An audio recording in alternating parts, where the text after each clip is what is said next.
Hello students, myself Durgesh Singh. Today I am going to discuss full test 4 solution. Start करते हैं question number 51 से. Question number 51 क्या बोला जा रहा है? Crystal field stabilisation energy for high spin D5 octahedral complex is. High spin का मतलब ये होता है कि बहुत ज़्यादा नंबर ऑफ अनपेड इलेक्ट्रॉन रहेंगे. नंबर ऑफ अनपेड इलेक्ट्रॉन अगर बहुत ज़्यादा रहेंगे तो इसका मतलब इसमें हमको CFSE पूछा है. तो सबसे पहले D5 देखना है, ठीक है. तो D5 में यहाँ पे अगर हम लोग इसकी स्प्लिटिंग देखेंगे 1 2 3 4 है ना, तो ये हो गया हमारे पास 5 इलेक्ट्रॉन है वैसे, और स्प्लिटिंग इसकी इस तरीके से होती है ना. ऑक्टाहेड्रल में हमारा ऊपर में हो जाएगा Eg और नीचे में हो जाएगा हमारा T2G, ठीक है. और ये हो गया हमारा डेल्टा O, ठीक है. क्रिस्टल फील्ड स्प्लिटिंग एनर्जी ये हो गया हमारा Eg, ये हो गया हमारा T2G, ठीक है. अब हमारे पास 5 इलेक्ट्रॉन है यानी कि D5 है ना. तो D5 में अगर हम लोग देखेंगे तो ये जो एनर्जी होती है इसको हम लोग बोलते हैं बैरी सेंटर, ठीक है, बैरी सेंटर. अब इसमें जो एनर्जी लॉस करता है, ठीक है, और इसमें जो एनर्जी गेन करता है, इसमें जो एनर्जी गेन करता है कितना होगा प्लस में, ठीक है. इसका ये होगा यानी कि प्लस में आपका 3/5, ठीक है, डेल्टा O, और यहाँ पे माइनस में 2/5 डेल्टा O, ठीक है. और इन सब में अगर हमारा CFSE अगर हम लोग देखेंगे यानी कि क्रिस्टल फील्ड स्टेबलाइजेशन एनर्जी, ठीक है, स्प्लिटिंग नहीं है, स्टेबलाइजेशन है, ठीक है, कंफ्यूज मत होइएगा. यहाँ पे हमारा 5 इलेक्ट्रॉन है और हाई स्पिन बोल रहा है, ठीक है. इसमें क्या बोला जा रहा है? High spin. हाई स्पिन का मतलब ये होता है कि इसमें पेयरिंग नहीं होगी और ये हमारा इलेक्ट्रॉन ऊपर जाएगा 1 2 3 4 5. क्यों होगा? इसमें जब हाई स्पिन बोला है तो जो पेयरिंग एनर्जी होगी यानी कि डेल्टा O जो होगा वो हमारा कम हो जाएगा. पेयरिंग एनर्जी क्या होगी? ज़्यादा होगी. और पेयरिंग एनर्जी ज़्यादा होगी तो ये इसको ऊपर जाना उसके लिए सही रहेगा, और ऊपर जाएगा तो हमारा इलेक्ट्रॉन 1 2 3 इधर हो जाएगा और 2 3 4 5 इधर हो जाएगा. तो इसमें हमारा पेयरिंग एनर्जी का कॉन्सेप्ट ही नहीं आएगा क्योंकि पेयरिंग एनर्जी की वैल्यू ज़्यादा होगी स्प्लिटिंग एनर्जी से, ठीक है. तो यहाँ पे 3 इलेक्ट्रॉन इसमें है तो 3 इंटू, ठीक है, minus 2/5 delta O plus 2 electron उसमें है तो 2 into plus 2 into plus 3/5 delta O, ठीक है. अब इसको अगर हम लोग सॉल्व करेंगे तो ये हो जाएगा माइनस 1.2 डेल्टा O प्लस यहाँ पे plus 0.6 into 2 plus 1.2 delta O, ये हो जाएगा हमारा 0. तो यहाँ पे पेयरिंग एनर्जी का कॉन्सेप्ट नहीं आएगा क्योंकि पेयरिंग हो ही नहीं रहा है, क्योंकि स्पिन उसको ज़्यादा करना है, इसलिए ज़्यादा से ज़्यादा नंबर ऑफ अनपेड इलेक्ट्रॉन की रिक्वायरमेंट होगी. तो CFSE यानी कि क्रिस्टल फील्ड स्प्लिटिंग एनर्जी की स्टेबलाइजेशन एनर्जी की वैल्यू 0 हो जाए. तो हमारा आंसर B करेक्ट हो जाएगा, ठीक है. क्वेश्चन नंबर स्टार्ट करते हैं 52, ठीक है. 52 क्या बोला जा रहा है? Many trivalent lanthanides are coloured both in solid state and in aqueous solution. ये हमारा स्टेटमेंट 1 है. और स्टेटमेंट 2 क्या है? Lanthanides are good conductor of heat and electricity. इसमें कोई रीज़न वगैरह वाला कॉन्सेप्ट नहीं है, ठीक है. इसमें बस खाली आपको ट्रू या फॉल्स बताना है. और इसमें बोला जा रहा है कि ट्राई वैलेंट यानी कि लेंथेनाइड मतलब हम लोग इन शॉर्ट बोलेंगे Ln+3, है ना. तो लेंथेनाइड में हमारा क्या होता है? इलेक्ट्रॉन होते हैं अनपेड इलेक्ट्रॉन f ऑर्बिटल में, ठीक है, 4f ऑर्बिटल में, 4f 1 से लेकर के 14 तक. तो कुछ लेंथेनाइड्स को छोड़ करके, है ना, ये इसमें बोल रहा है मेनी लेंथेनाइड्स यानी कि बहुत सारे लेंथेनाइड्स में हमारा अनपेयर्ड f इलेक्ट्रॉन होते हैं, ठीक है, अनपेयर्ड f इलेक्ट्रॉन होते हैं जिसमें आपका FF ट्रांजिशन होता है. FF ट्रांजिशन जो होता है जिसमें आपका FF ट्रांजिशन होता है. FF ट्रांजिशन की वजह से वो क्या होते हैं? कलर्ड होते हैं, ठीक है, दोनों स्टेट में, आपका एक्वस मीडियम में भी और सॉलिड स्टेट में भी, ठीक है. और दूसरा स्टेटमेंट क्या बोला जा रहा है? यानी कि पहला स्टेटमेंट जो है वो हमारा करेक्ट हो जाएगा. स्टेटमेंट 2 क्या बोला जा रहा है? स्टेटमेंट 2 बोल रहा है lanthanides are good conductor of heat and electricity. तो लेंथेनाइट्स जो होते हैं वो बहुत अच्छे क्या होते हैं? मेटल, वो हमारे क्या होते हैं? मेटालिक करेक्टर के होते हैं, ठीक है. तो मेटालिक करेक्टर होने की वजह से इनके अंदर हीट और इलेक्ट्रिसिटी का कंडक्शन आसान होता है. तो ये हमारा very good conductors of heat and electricity यानी कि स्टेटमेंट 2 भी हमारा करेक्ट है. तो both statement 1 and 2 are true, ठीक है. तो ऑप्शन हमारा बी क्या हो जाएगा? करेक्ट हो जाएगा। ठीक है, स्टार्ट करते हैं क्वेश्चन नंबर 53। क्वेश्चन नंबर 53 बोल रहा है कि aqua solution of which of the following ions is green coloured. ठीक है, अब इसमें अब आप बोलोगे कि सर हमको कलर कैसे याद करना है। ठीक है, कलर तो आपने याद करने का कुछ बताया ही नहीं है। ठीक है, तो इसके लिए हमको कलर तो याद नहीं कर सकते और ना ही हम आपको रिकमेंड करेंगे कि कलर आप याद करो। ठीक है, आपको बस इतना देखना है कि कौन सा कलर्ड है। ठीक है, तो कलर्ड होने के लिए, ठीक है, कलर्ड सब्सटेंस होने के लिए आपके पास अनपेयर्ड इलेक्ट्रॉन होना चाहिए। अगर आपके पास अनपेयर्ड इलेक्ट्रॉन है, ठीक है, तो डी ट्रांजिशन होता है और डी ट्रांजिशन होगा तो क्या होगा, उसकी वजह से कलर्ड दिखाएगा। ठीक है, डी ट्रांजिशन, जैसे पिछले क्वेश्चन में हमने देखा था एफ ट्रांजिशन होता है, इसमें डी ट्रांजिशन होता है। ठीक है, तो डी ट्रांजिशन की वजह से कलर आएगा। तो अगर हम लोग पहला ऑप्शन देखते हैं तो पहला ऑप्शन में स्कैंडियम +3, तो स्कैंडियम का जो है, स्कैंडियम का एटॉमिक नंबर होता है 21। ठीक है, अगर इसका इस तरीके से देखें 21, तो अगर 21 करेंगे तो आर्गन 3d1 4s2। अब यहाँ पर +3 करना है तो इसका मतलब यहाँ से भी निकालेंगे, यहाँ से भी निकालेंगे, तो इसका मतलब +3 में अनपेड इलेक्ट्रॉन क्या हो जाएगा, 0। अगर ऑप्शन बी में देखा जाए तो टाइटेनियम +4, टाइटेनियम होता है 22। ठीक है, टाइटेनियम होता है 22, तो 22 में क्या हो जाएगा, आर्गन, ठीक है, 3d2 और 4s2। तो अगर हम लोग इस पर +4 करेंगे तो यहाँ से 2 इलेक्ट्रॉन निकाल देंगे, यहाँ से 2 इलेक्ट्रॉन निकाल देंगे, तो यहाँ पे भी अनपेड इलेक्ट्रॉन क्या हो जाएगा, 0। ये भी क्या हो जाएगा, ये कलरलेस हो जाएगा, ये भी कलरलेस हो जाएगा। ठीक है, और उसके बाद अगर हम लोग सी ऑप्शन देखेंगे, सी ऑप्शन क्या है, वैनेडियम +3। ठीक है, तो वैनेडियम +3, वैनेडियम का एटॉमिक नंबर कितना होता है, वैनेडियम का एटॉमिक नंबर होता है 23। ठीक है, तो इसका अगर हम लोग इलेक्ट्रॉनिक कॉन्फ़िगरेशन करेंगे तो आर्गन 3d आपका 3 हो जाएगा और 4s2 हो जाएगा। अगर हम लोग इस पर +3 चार्ज देते हैं तो यहाँ से 2 निकालेंगे और यहाँ से 1 निकालेंगे, तो ये हो जाएगा हमारा 3d1। 3d1 का मतलब नंबर ऑफ अनपेड इलेक्ट्रॉन 1, और अगर नंबर ऑफ अनपेड इलेक्ट्रॉन 1 हो जाएगा तो ये हमारा कलर्ड हो जाएगा। अब ग्रीन कलर होगा या रेड कलर होगा या ब्लू कलर होगा उससे हमको मतलब नहीं है। और चौथा ऑप्शन अगर हम लोग देख लेंगे तो चौथा ऑप्शन में जिंक होता है 30 का मतलब होता है आर्गन, और आर्गन 3d10 4s2। ठीक है, तो यहाँ से अगर +2 करेंगे तो यहाँ से 2 इलेक्ट्रॉन निकाल देंगे, तो 3d10 का मतलब क्या होगा, सारे के सारे पेयर्ड, अनपेयर्ड एक भी नहीं होंगे, तो ये भी नहीं होगा। ठीक है, ये भी नहीं होगा, ये भी नहीं होगा, ये तीनों क्या होंगे, कलरलेस होंगे, ये हमारा कलर्ड होगा। अब कलर्ड में चाहे कोई भी कलर हो गया। ठीक है, तो सी ऑप्शन हमारा करेक्ट हो जाएगा। ठीक है, अगला हम लोग देखते हैं क्वेश्चन नंबर 54। ठीक है, 54 क्या बोला जा रहा है भाई, देखिए, which of the following has highest P K is, P K, ठीक है, पीके आमिर खान वाला पीके नहीं है, ये आपका डिसोसिएशन कांस्टेंट का पोटेंज वैल्यू है। ठीक है, तो पीके जो होगा वो क्या होगा, -log के। ठीक है, क्या है ये, -log के। ठीक है, तो इसका मतलब अगर हम लोग ये बोलेंगे कि के की वैल्यू बढ़ेगी तो पी के की वैल्यू घटेगी।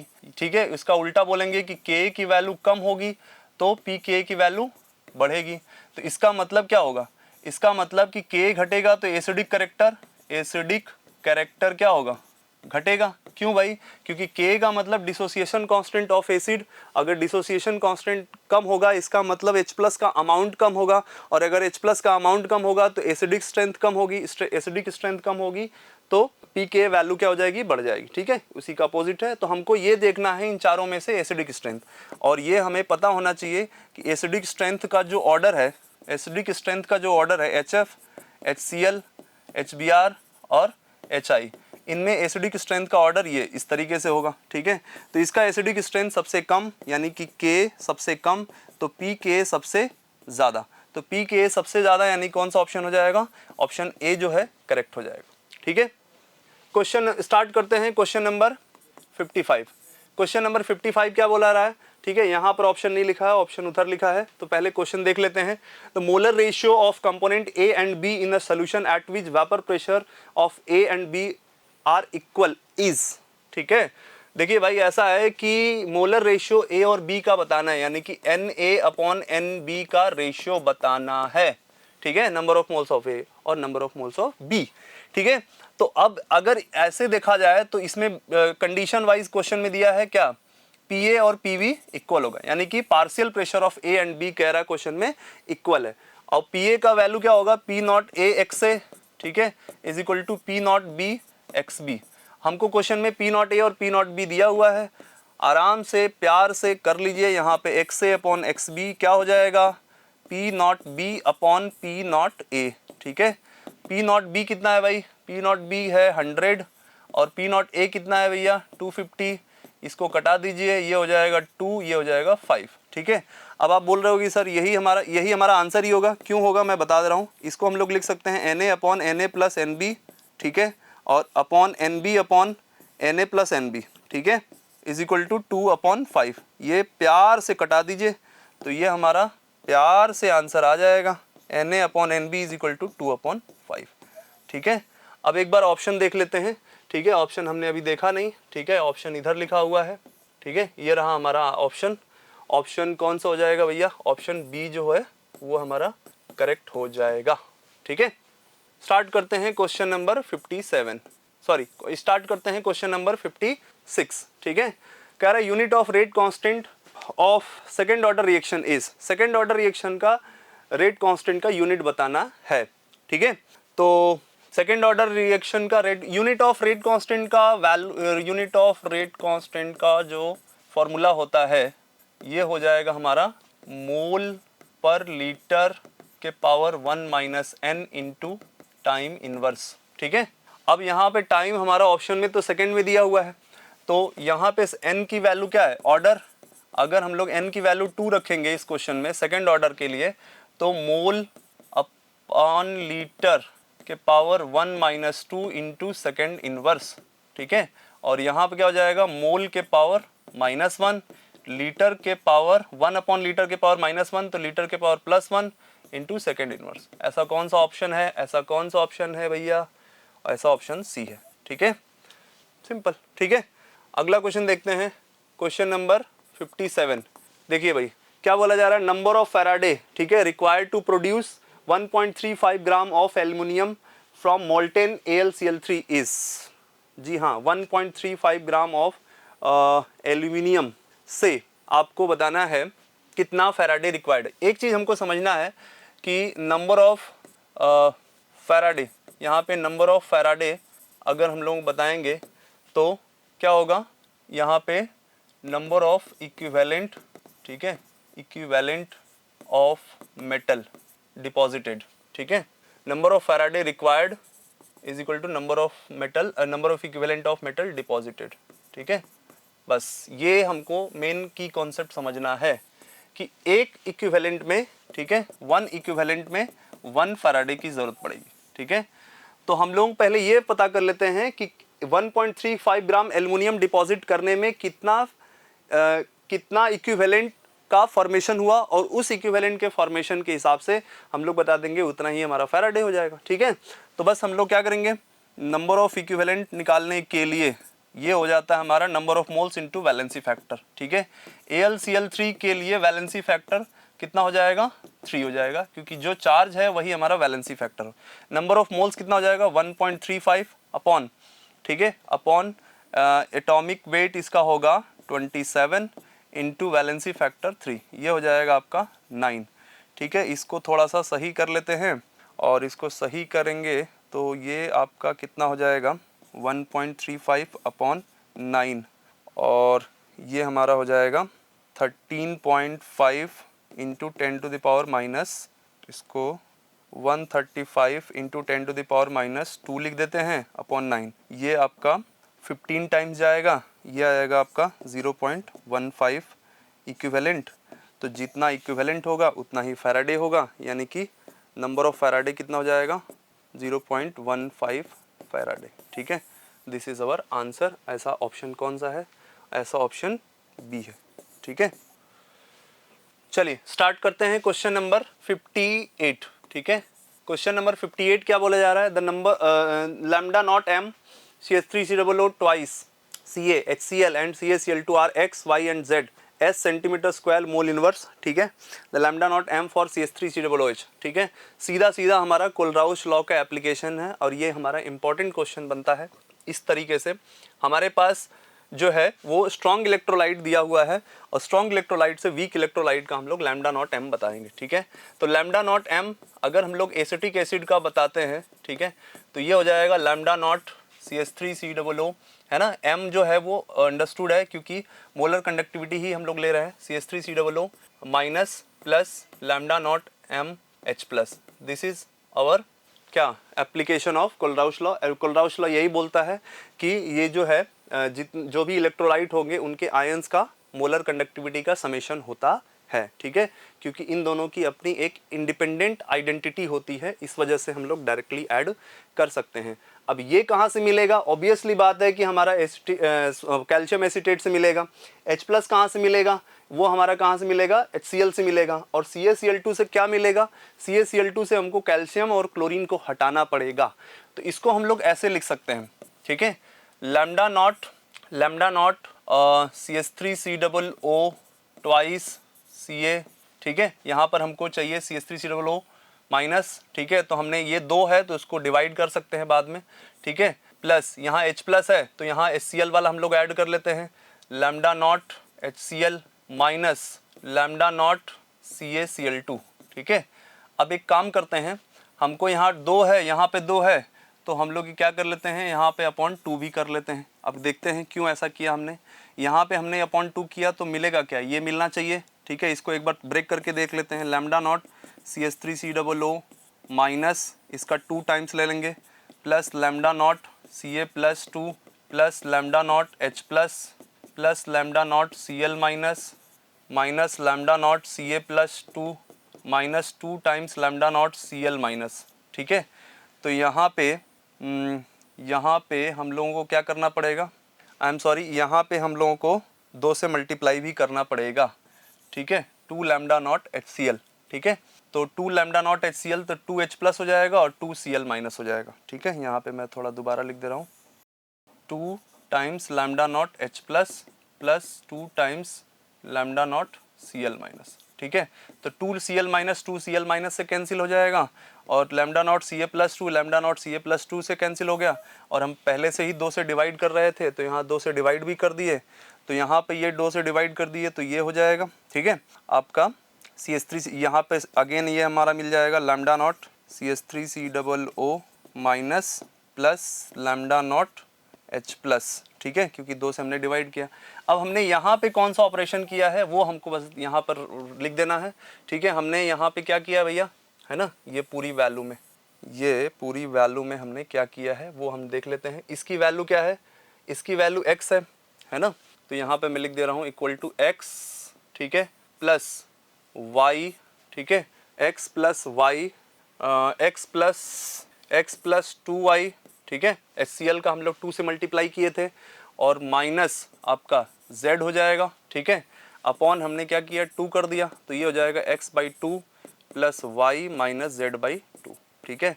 अब ऐसा कौन सा ऑप्शन दिख रहा है हमको, x/2 plus y minus z/2, ऐसा ऑप्शन C दिख रहा है, ठीक है ना। तो C ऑप्शन हमारा क्या हो जाएगा, करेक्ट हो जाएगा, ठीक है। चलिए स्टार्ट करते हैं क्वेश्चन नंबर 59, ठीक है। क्वेश्चन नंबर 59 कह रहा है electromotive force of the following cell, ठीक है ना। यहाँ पे क्या रहा है, मैग्नीशियम सॉलिड से मैग्नीशियम, पहले इसका हम लोग सेल रिएक्शन लिखा है, तो एनोड का रिएक्शन क्या हो जाएगा भाई, एनोड पे रिएक्शन हो रहा है Mg से Mg+2, ठीक है, प्लस 2 इलेक्ट्रॉन, ठीक है, ये ऑब्वियसली एक्वस में होगा, ठीक है। और यहाँ पे कैथोड पे क्या हो रहा है, कैथोड पे हो रहा है Cu+2 एक्वस से प्लस यहाँ पे 2 इलेक्ट्रॉन है तो Cu सॉलिड है, ठीक है। इन दोनों को ऐड किए 2 इलेक्ट्रॉन हमारा कैंसिल हो जाएगा, तो हमारा फाइनल सेल रिएक्शन हो जाएगा Mg plus Cu+2 is equal to Mg+2 plus Cu solid. यहाँ पे N की वैल्यू जो होगी 2 हो जाएगी, नंबर ऑफ इलेक्ट्रॉन 2 हो जाएगा और E0 सेल हमको क्वेश्चन में डायरेक्टली दे रखा है 2.70 वोल्ट, ठीक है। तो E सेल क्या हो जाएगा भाई, E सेल हो जाएगा, E सेल क्या हो जाएगा, E0 सेल माइनस 0.06 ले लेंगे, 0.059 के जगह, ठीक है, upon number of electron cancelled कितना हो जाएगा 2 लॉग ऑफ Mg+2 कितना हो गया भाई, Mg+2 का कंसंट्रेशन ब्रैकेट में दिया हुआ है, इसको हम लोग लिखेंगे 10⁻³ ठीक है, डायरेक्ट रख रहे हैं हम लोग। और Cu+2 का यहाँ डिवाइड करेंगे हम लोग, सॉलिड वाले का नहीं लेंगे क्योंकि इसका 1 होता है। और यहाँ पे क्या हो जाएगा 10⁻⁻2, ठीक है, ये ऊपर जाएगा तो 10⁻⁻1 हो जाएगा। 2.70 माइनस 0.03 लॉग 10⁻⁻1 हो जाएगा, ये 1 आगे आ जाएगा तो 2.70 प्लस 0.03 हो जाएगा, ये हो जाएगा 2.73, ठीक है, वोल्ट। ऐसा कौन सा ऑप्शन है? ऐसा हमारा ऑप्शन बी है, ठीक है। इस तरीके से हम लोग करते हैं। चलिए स्टार्ट करते हैं क्वेश्चन नंबर 60, ठीक है। क्वेश्चन नंबर 60 क्या बोला यार, विच of the following mixture shows negative deviation from ideal behaviour. Negative deviation का मतलब राउल्ट्स लॉ से, ठीक है, वेपर प्रेशर उसका कम होगा, ठीक है। तो हम लोगों को ऑप्शन देखने हैं। निगेटिव डेविएशन के लिए एक सबसे इम्पॉर्टेंट रोल होता है, कंडीशन होता है निगेटिव डेविएशन के लिए, कि उसमें जो है जो दोनों मिक्सचर है उसमें उसके बीच में हाइड्रोजन बॉन्ड का बनना चाहिए, ठीक है, हाइड्रोजन बॉन्ड का बनना तय है, ठीक है। अगर हम लोगों को हाइड्रोजन बॉन्ड चेक करना है तो पहला ऑप्शन हमारा क्या है देख लेते हैं, ठीक है, क्लोरोफॉर्म एंड एसीटोन, ठीक है, यही हो जाएगा हमारा ऑप्शन सही। देखते हैं कैसे सही होगा। क्लोरोफॉर्म का फॉर्मूला होता है CHCl3, ठीक है, CHCl3, और एसीटोन हो गया हमारा इस तरीके से CH3COCH3, ठीक है। अब यहाँ पे क्या हो जाएगा, क्लोरीन की इलेक्ट्रोनेगेटिविटी ज़्यादा होती है, ये अपनी तरफ इलेक्ट्रॉन खींचेगा, तो यहाँ पे पार्शियल नेगेटिव हो जाएगा, यहाँ पे पॉजिटिव चार्ज आ जाएगा, ये अगेन हाइड्रोजन से खींचना शुरू करेगा। अब ये जब हाइड्रोजन से खींचना शुरू करेगा तो इस पर भी पॉजिटिव चार्ज क्रिएट हो जाएगा। अब इस पर पॉजिटिव चार्ज क्रिएट होगा, इसके पास है एक लोन पेयर, और ये लोन पेयर को आ जाएगा लालच, ठीक है, ये बना देगा इसके साथ हाइड्रोजन बॉन्ड, ठीक है, ये हाइड्रोजन बॉन्ड बना देगा, ठीक है। तो इस हाइड्रोजन बॉन्ड के बनने की वजह से, ठीक है, ये हमारा इंटरमॉलिक्यूलर हाइड्रोजन बॉन्ड बन रहा है। और ये इंटरमॉलिक्यूलर हाइड्रोजन बॉन्ड बनेगा तो इसकी वजह से हमारा बॉन्ड स्ट्रॉन्ग हो जाएगा, और बॉन्ड अगर स्ट्रॉन्ग हो जाएगा तो उनके बीच में उनका वेपर प्रेशर कम हो जाएगा, और वेपर प्रेशर कम होने की वजह से वो राउल्ट्स लॉ के से निगेटिव डेविएशन शो करेगा।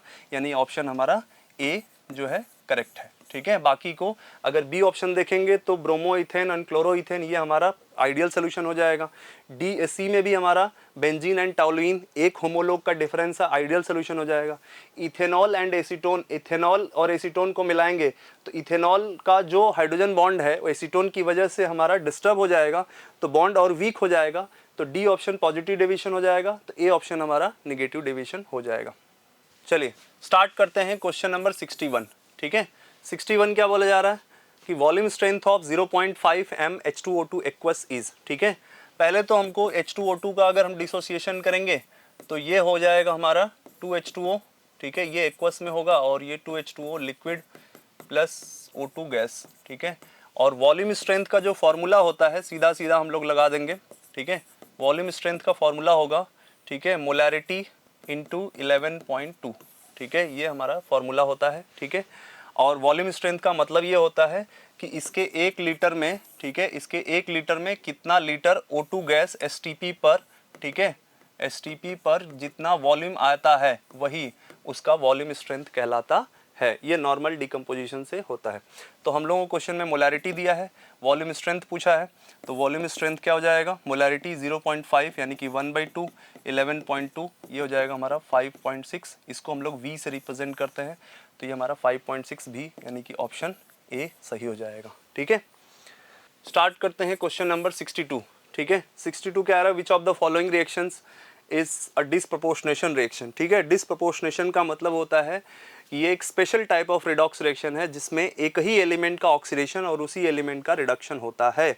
तो हम लोगों को ऑप्शन से ही चेक करना पड़ेगा, क्योंकि ऑप्शन में पहला ऑप्शन अगर हम लोग देखेंगे तो Mg प्लस N2, ठीक है, 3Mg plus M2 is equal to Mg 3N2, ठीक है। इसमें ये रिडॉक्स रिएक्शन तो हो रहा है, यहाँ 0 से +2, ठीक है, और यहाँ पे 0 से -3, ठीक है, तो यहाँ पे रिडक्शन और यहाँ पे इसका ऑक्सीडेशन, बट इसमें दो अलग अलग एलिमेंट है, ठीक है, तो ये तो नहीं होगा डिसप्रोपोर्शनेशन।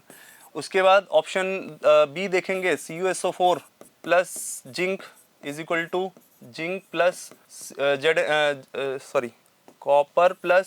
कॉपर प्लस ZnSO4, ठीक है। तो यहाँ पर भी हमारा यहाँ +2 से 0 यानी कि इसका रिडक्शन हो रहा है, और 0 से +2 यानी कि इसका ऑक्सीडेशन हो रहा है। तो लेकिन ये इसमें अलग अलग एलिमेंट है, तो ये हमारा मेटल डिस्प्लेसमेंट टाइप का रिएक्शन हो जाएगा, लेकिन ये भी नहीं होगा। ये हमारा कॉम्बिनेशन रिएक्शन हो गया, ये मेटल डिस्प्लेसमेंट। सी ऑप्शन देख लेते हैं। सी ऑप्शन है ना, H2O2। अभी जस्ट हमने पिछले क्वेश्चन में ये रिएक्शन देखा था, ठीक है। यहाँ पे 2H2O2 is equal to 2H2O plus O2। तो यहाँ पे ये -1 है, यहाँ -2 है, यहाँ 0 है। तो -1 से -2 का क्या हुआ, रिडक्शन, और -1 से 0 का क्या हुआ, ऑक्सीडेशन। इसमें ऑक्सीजन जो है वो 3 डिफरेंट ऑक्सीडेशन स्टेट में है, ठीक है, -1, -2 और 0। तो एटलीस्ट 3 ऑक्सीडेशन स्टेट अगर प्रेजेंट है किसी भी एक एलिमेंट में, तो वही हमारा ऑक्सीडाइजिंग एजेंट होगा, वही हमारा रिड्यूसिंग एजेंट होगा। और ऐसे क्वेश्चन, ऐसे रिएक्शंस को हम लोग बोलते हैं डिसप्रपोर्शनेशन रिएक्शन, ठीक है। तो हमारा ऑप्शन क्या हो जाएगा, सी, ठीक है। और फोर्थ ऑप्शन में अगर देखेंगे तो फ्लोरीन F2 से F- क्या हो रहा है, रिडक्शन, और OH में -2 है, वो यहाँ पे +2 है, तो उसका क्या हुआ, ऑक्सीडेशन। लेकिन वहाँ पर भी डिफरेंट एलिमेंट है, तो वहाँ पे भी क्या हो रहा है, रिडक्शन। वहाँ पे भी आपका क्या हो रहा है, ऑक्सीडेशन रिडक्शन हो रहा है, लेकिन 2 अलग अलग एलिमेंट है, ठीक है। तो वो भी नहीं हो जाएगा, सी ऑप्शन सही हो जाएगा, ठीक है। चलिए स्टार्ट करते हैं क्वेश्चन नंबर 63। 63 कह रहा है oxidation state of central bromine atom is in Br3O8। तो Br3O8 में अगर हम लोग देखेंगे तो Br3O8, ठीक है, ये हमारा एवरेज ऑक्सीडेशन स्टेट का रूल फॉलो करेगा। यहाँ पे 3 ब्रोमीन एटम है, ठीक है, और ये हमारा स्ट्रक्चर कुछ इस तरीके से बनेगा। 8 ऑक्सीजन है, तो यहाँ पे हमारा 1 2 3 1 2, ठीक है, 1 2 3, ठीक है, इस तरीके से हमारा स्ट्रक्चर बनेगा, ठीक है। यहाँ पे भी हमारा डबल बॉन्ड, ठीक है। तो यहाँ इस तरीके से यहाँ पे एक हमारा इलेक्ट्रॉन भी रहेगा, ठीक है। अब यहाँ पे अगर हम लोग देखेंगे तो ऑक्सीजन -2 स्टेट में होता है, यहाँ -2, यहाँ -2 अगर डबल बॉन्ड बनाता है तो, ठीक है। तो यहाँ पे -2, यहाँ पे -2, यहाँ -2 -2 -2, ठीक है। यहाँ पर हो जाएगा, यहाँ -2 की वजह से यहाँ +4 हो जाएगा। इसमें हम लोगों को क्या हो जाएगा, -2 -2 +6 हो जाएगा। ब्रोमीन का आपस में होगा नहीं, क्योंकि इलेक्ट्रोनिगेटिविटी क्या है, इनका सेम है। और यहाँ पे भी क्या हो जाएगा, +6 इस ब्रोमीन का, ठीक है। तो +6 +4 +6। हम लोगों को क्वेश्चन में पूछा है सेंट्रल ब्रोमीन एटम, यानी कि इसका सेंट्रल ब्रोमीन एटम का कितना हो जाएगा, +4 हमारा आंसर हो जाएगा। और +4 यानी कि ऑप्शन ए जो है करेक्ट हो जाएगा, ठीक है। चलिए स्टार्ट करते हैं क्वेश्चन नंबर 64। कह रहा है solubility of SnOH whole twice, ठीक है, SnOH whole twice in 0.1 m NaOH solution would be. इसमें सॉलिबिलिटी प्रोडक्ट दिया हुआ है, KSP की वैल्यू 1.4 × 10⁻28। तो अब हम लोग जरा देखते हैं, ये हमारा स्पेरेंगली सॉल्युबल सॉल्ट है SnOH होल ट्वाइस, ठीक है। इसको अगर हम लोग डिसोसिएट करेंगे तो बहुत धीरे धीरे होगा, ठीक है, इनफैक्ट बहुत कम होगा, ठीक है। तो Sn+2 और 2OH-, ठीक है। अब हम लोग इसमें बोल रहा है कि इसमें NaOH मिला देते हैं। NaOH जो है वो ताकतवर है, और ताकतवर है तो ये कमज़ोर है। तो जब भी हम लोग किसी भी ताकतवर और कमज़ोर की लड़ाई करते हैं तो नुकसान जो होता है वो किसका होता है, नुकसान होता है वीक वाले का, है ना, कमज़ोर वाले का। तो ये जो है वो कमज़ोर है क्योंकि स्पेरेंगली सॉल्युबल है, और NaOH जो है वो स्ट्रॉन्ग इलेक्ट्रोलाइट है, ठीक है, और वो हाईली सॉल्युबल है। तो इन दोनों में क्या आता है, कॉमन आयन आता है, ठीक है। तो ये कॉमन आयन इफेक्ट की वजह से इसकी सॉल्युबिलिटी डिक्रीज हो जाती है, इसका नुकसान हो जाता है, ठीक है। इसको इंक्रीज होना चाहिए तो इसका नुकसान हो जाता है NaOH की वजह से, ठीक है। तो इसकी सॉल्युबिलिटी को हम लोग S मान लेते हैं, इसको हम लोग 2S मान लेते हैं, ठीक है। और साथ में हम NaOH को भी दिखा देते हैं। NaOH को हाईली सॉल्युबल है, तो इस तरीके से डिसोसिएट होगा Na+, ठीक है, +OH-, ठीक है। यहाँ पे 0.1 था तो यहाँ पे 0.1 था, तो यहाँ पे 0.1 m इसका भी हो जाएगा, 0.1 m इसका भी हो जाएगा। साथ में हम लोग यहाँ कॉमन आयन को यहाँ पर ऐड कर लेते हैं 0.1, ठीक है। अब हम लोग जब KSP का एक्सप्रेशन लिखते हैं, KSP SnOH होल ट्वाइस का, ठीक है, तो कैसे लिखेंगे भाई, इसको हम लोग कैसे लिखेंगे, Sn+2, ठीक है, कंसंट्रेशन OH- कंसंट्रेशन का होल स्क्वायर, ठीक है। Sn+2 का हम लोग S लिखेंगे, और OH- कंसंट्रेशन क्या होगा, 2S + 0.1, ठीक है, का होल स्क्वायर। और KSP की वैल्यू कितनी दिया है 1.4 into 10 to the power minus 28। ठीक है, ठीक है। अब इसमें एक चीज ध्यान रखना, अभी हमने बताया है कि कॉमन आयन की वजह से नुकसान किसका होगा, नुकसान होगा वीक वाले का।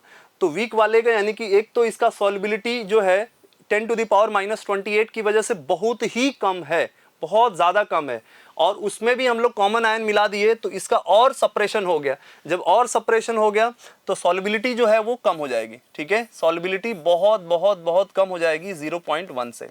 तो अगर हम लोग सॉल्युबिलिटी कम हो जाएगी तो हम लोग जब ऐड करते हैं तो इसको हम लोग नेग्लेक्ट कर देते हैं। जब ऐड करेंगे नेग्लेक्ट करेंगे तो हमको यही एस निकालना है। ठीक है, ऐड या सब्ट्रैक्ट में ही ऐसा काम करेंगे, मल्टीप्लाई में नहीं करेंगे, नहीं तो निकालोगे क्या। ठीक है, तो 1.4 into 10 to the power minus 28 और यहाँ पर बचा आपका 0.1 का square 10 to the power minus 2, तो ये हो जाएगा हमारा 1.4 into 10 to the power minus 26। ठीक है, तो ऐसा कौन सा ऑप्शन है, मोल पर लीटर में ही हमको लेना है, ऑब्वियस सी बात है, ऐसा सी ऑप्शन क्या हो जाएगा, करेक्ट हो जाएगा। ठीक है, चलिए स्टार्ट करते हैं क्वेश्चन नंबर 65। ठीक है, क्वेश्चन नंबर 65 क्या आ रहा है, the salt which undergoes only anionic hydrolysis is. ठीक है, एनायनिक हाइड्रोलाइसिस का मतलब ये होता है कि जो हमारा वीक एसिड के जो एनायंस होते हैं, ठीक है, उनका हाइड्रोलाइसिस होगा। ठीक है, लिमिटेड एक्सटेंट में होगा। ठीक है, और जो स्ट्रॉन्ग एसिड के एनायंस होते हैं उनका हाइड्रोलाइसिस नहीं होगा, वो नो हाइड्रोलाइसिस का केस बनता है। ठीक है, तो जैसे अगर हम लोग पहला ऑप्शन को देखते हैं NH4Cl। ठीक है, NH4Cl में Cl माइनस जो है वो HCl से आया हुआ है, तो Cl माइनस का हाइड्रोलाइसिस नहीं होगा, NH4 प्लस का हाइड्रोलाइसिस होगा क्योंकि वीक इलेक्ट्रोलाइट से होगा। ठीक है, तो इसको हमने, जिसका नहीं होगा मैं उसको क्रॉस कर दे रहा हूँ, जिसका होगा उसको टिक कर दे रहा हूँ। ठीक है, NH4 प्लस का होगा यानी कि ये कैटायनिक हाइड्रोलाइसिस का एग्जाम्पल है, तो ऑप्शन एक इनकरेक्ट हो जाएगा। ऑप्शन बी कह रहा है कि CH3COO NH4। ठीक है, CH3COO माइनस और NH4 प्लस, तो NH4 प्लस वीक से आया है, ये भी वीक से आया है। ठीक है, दोनों का होगा, हमको सिर्फ पूछा है एनायनिक किसका होगा, तो इसमें एनायनिक कैटायनिक दोनों का होगा, ये भी नहीं होगा। ठीक है, उसके बाद NaCl में Na प्लस Cl माइनस का होगा नहीं, Na प्लस का भी नहीं होगा क्योंकि ये स्ट्रॉन्ग बेस से आया है और ये स्ट्रॉन्ग एसिड से आया है, तो इन दोनों का नहीं होगा, तो ये भी हमारा इनकरेक्ट हो गया। डी ऑप्शन चेक कर लेते हैं, डी कह रहा है NaCN, तो NaCN जो है, NaCN में Cn माइनस और Na प्लस, Cn माइनस जो आया है वो हमारा हाइड्रोजन साइनाइड से आया है। ठीक है, ये वीक वाले का होगा और स्ट्रॉन्ग वाले का नहीं होगा, तो ये हमारा ऑप्शन सही हो सकता है। ठीक है, जिसमें सिर्फ एनायनिक हाइड्रोलाइसिस होगा। ठीक है, तो वीक वाले का होता है और स्ट्रॉन्ग वाले का नहीं होता है। ठीक है, स्ट्रॉन्ग वाले का इसलिए नहीं होता है क्योंकि अगर जैसे मान लीजिए हम लोग Cl माइनस ले लेते हैं और इसका अगर हम लोग हाइड्रोलाइसिस कराते हैं तो ये हमारा HCl बन जाता है और H प्लस बन जाता है। ठीक है, तो HCl और OH माइनस बन जाता है। ठीक है, और ये जो है ये हमारा बहुत अच्छा स्ट्रॉन्ग एसिड है। ठीक है, और ये हमारा वीक एसिड है, तो इसकी कंपैरिजन में हमेशा रिएक्शन स्ट्रॉन्ग से वीक जाता है, ये वीक से स्ट्रॉन्ग नहीं जाएगा, ये रिवर्स जाएगा, इसलिए ये पॉसिबल नहीं है। यही चीज़ Na प्लस के केस में भी होता है, यानी कि कोई भी स्ट्रॉन्ग एसिड का एनायन का हाइड्रोलाइसिस नहीं होता है, कोई भी स्ट्रॉन्ग बेस के कैटायन का हाइड्रोलाइसिस नहीं होता है। वीक एसिड के एनायन का और वीक बेस के कैटायन का हाइड्रोलाइसिस लिमिटेड एक्सटेंट में होता है, जिसका हम लोग सॉल्ट हाइड्रोलाइसिस में पढ़ते हैं। ठीक है, तो इसमें हमारा स्ट्रॉन्ग वाले का नहीं होगा, वीक वाले का होगा। ठीक है, चलिए स्टार्ट करते हैं क्वेश्चन नंबर 66। ठीक है, तो क्वेश्चन नंबर 66 क्या बोला जा रहा है, the dissociation enthalpies, bond dissociation enthalpies of A2 B2 and AB are X Y and Z, है ना, kilojoule per mole respectively, the enthalpy of formation of AB in kilojoule per mole. ठीक है, तो AB को अगर हम लोग कैसे बनाएंगे, AB है ना, अगर हम लोग इंथैल्पी ऑफ फॉर्मेशन के डेफिनेशन से जाएंगे तो यहाँ पे ये 1 मोल होना चाहिए, तो इसको बनाने के लिए A2 और B2 का इस्तेमाल करेंगे, है ना, और ये हमारा 1/2 करना पड़ेगा क्योंकि इसको 1 मोल बनाना है। अब ये हमारा डेल्टा H0F हो जाएगा। अब ये हमारा हीट ऑफ रिएक्शन भी हो गया एक तरीके से, हीट ऑफ रिएक्शन जो है, इस रिएक्शन का हीट ऑफ रिएक्शन हो गया, और इसको हम लोग, इस रिएक्शन को हम लोग heat of formation of AB भी बोल सकते हैं। ठीक है, अब हम लोगों को बॉन्ड डिसोसिएशन इंथैल्पी से करना है, तो अगर हम लोग किसी भी रिएक्शन को बताएंगे, किसी डेल्टा H रिएक्शन अगर हम लोगों को बताना है तो बॉन्ड डिसोसिएशन इंथैल्पी, ठीक है, sum of bond dissociation enthalpy of reactant, ठीक है, minus sum of bond dissociation enthalpy of product, ठीक है।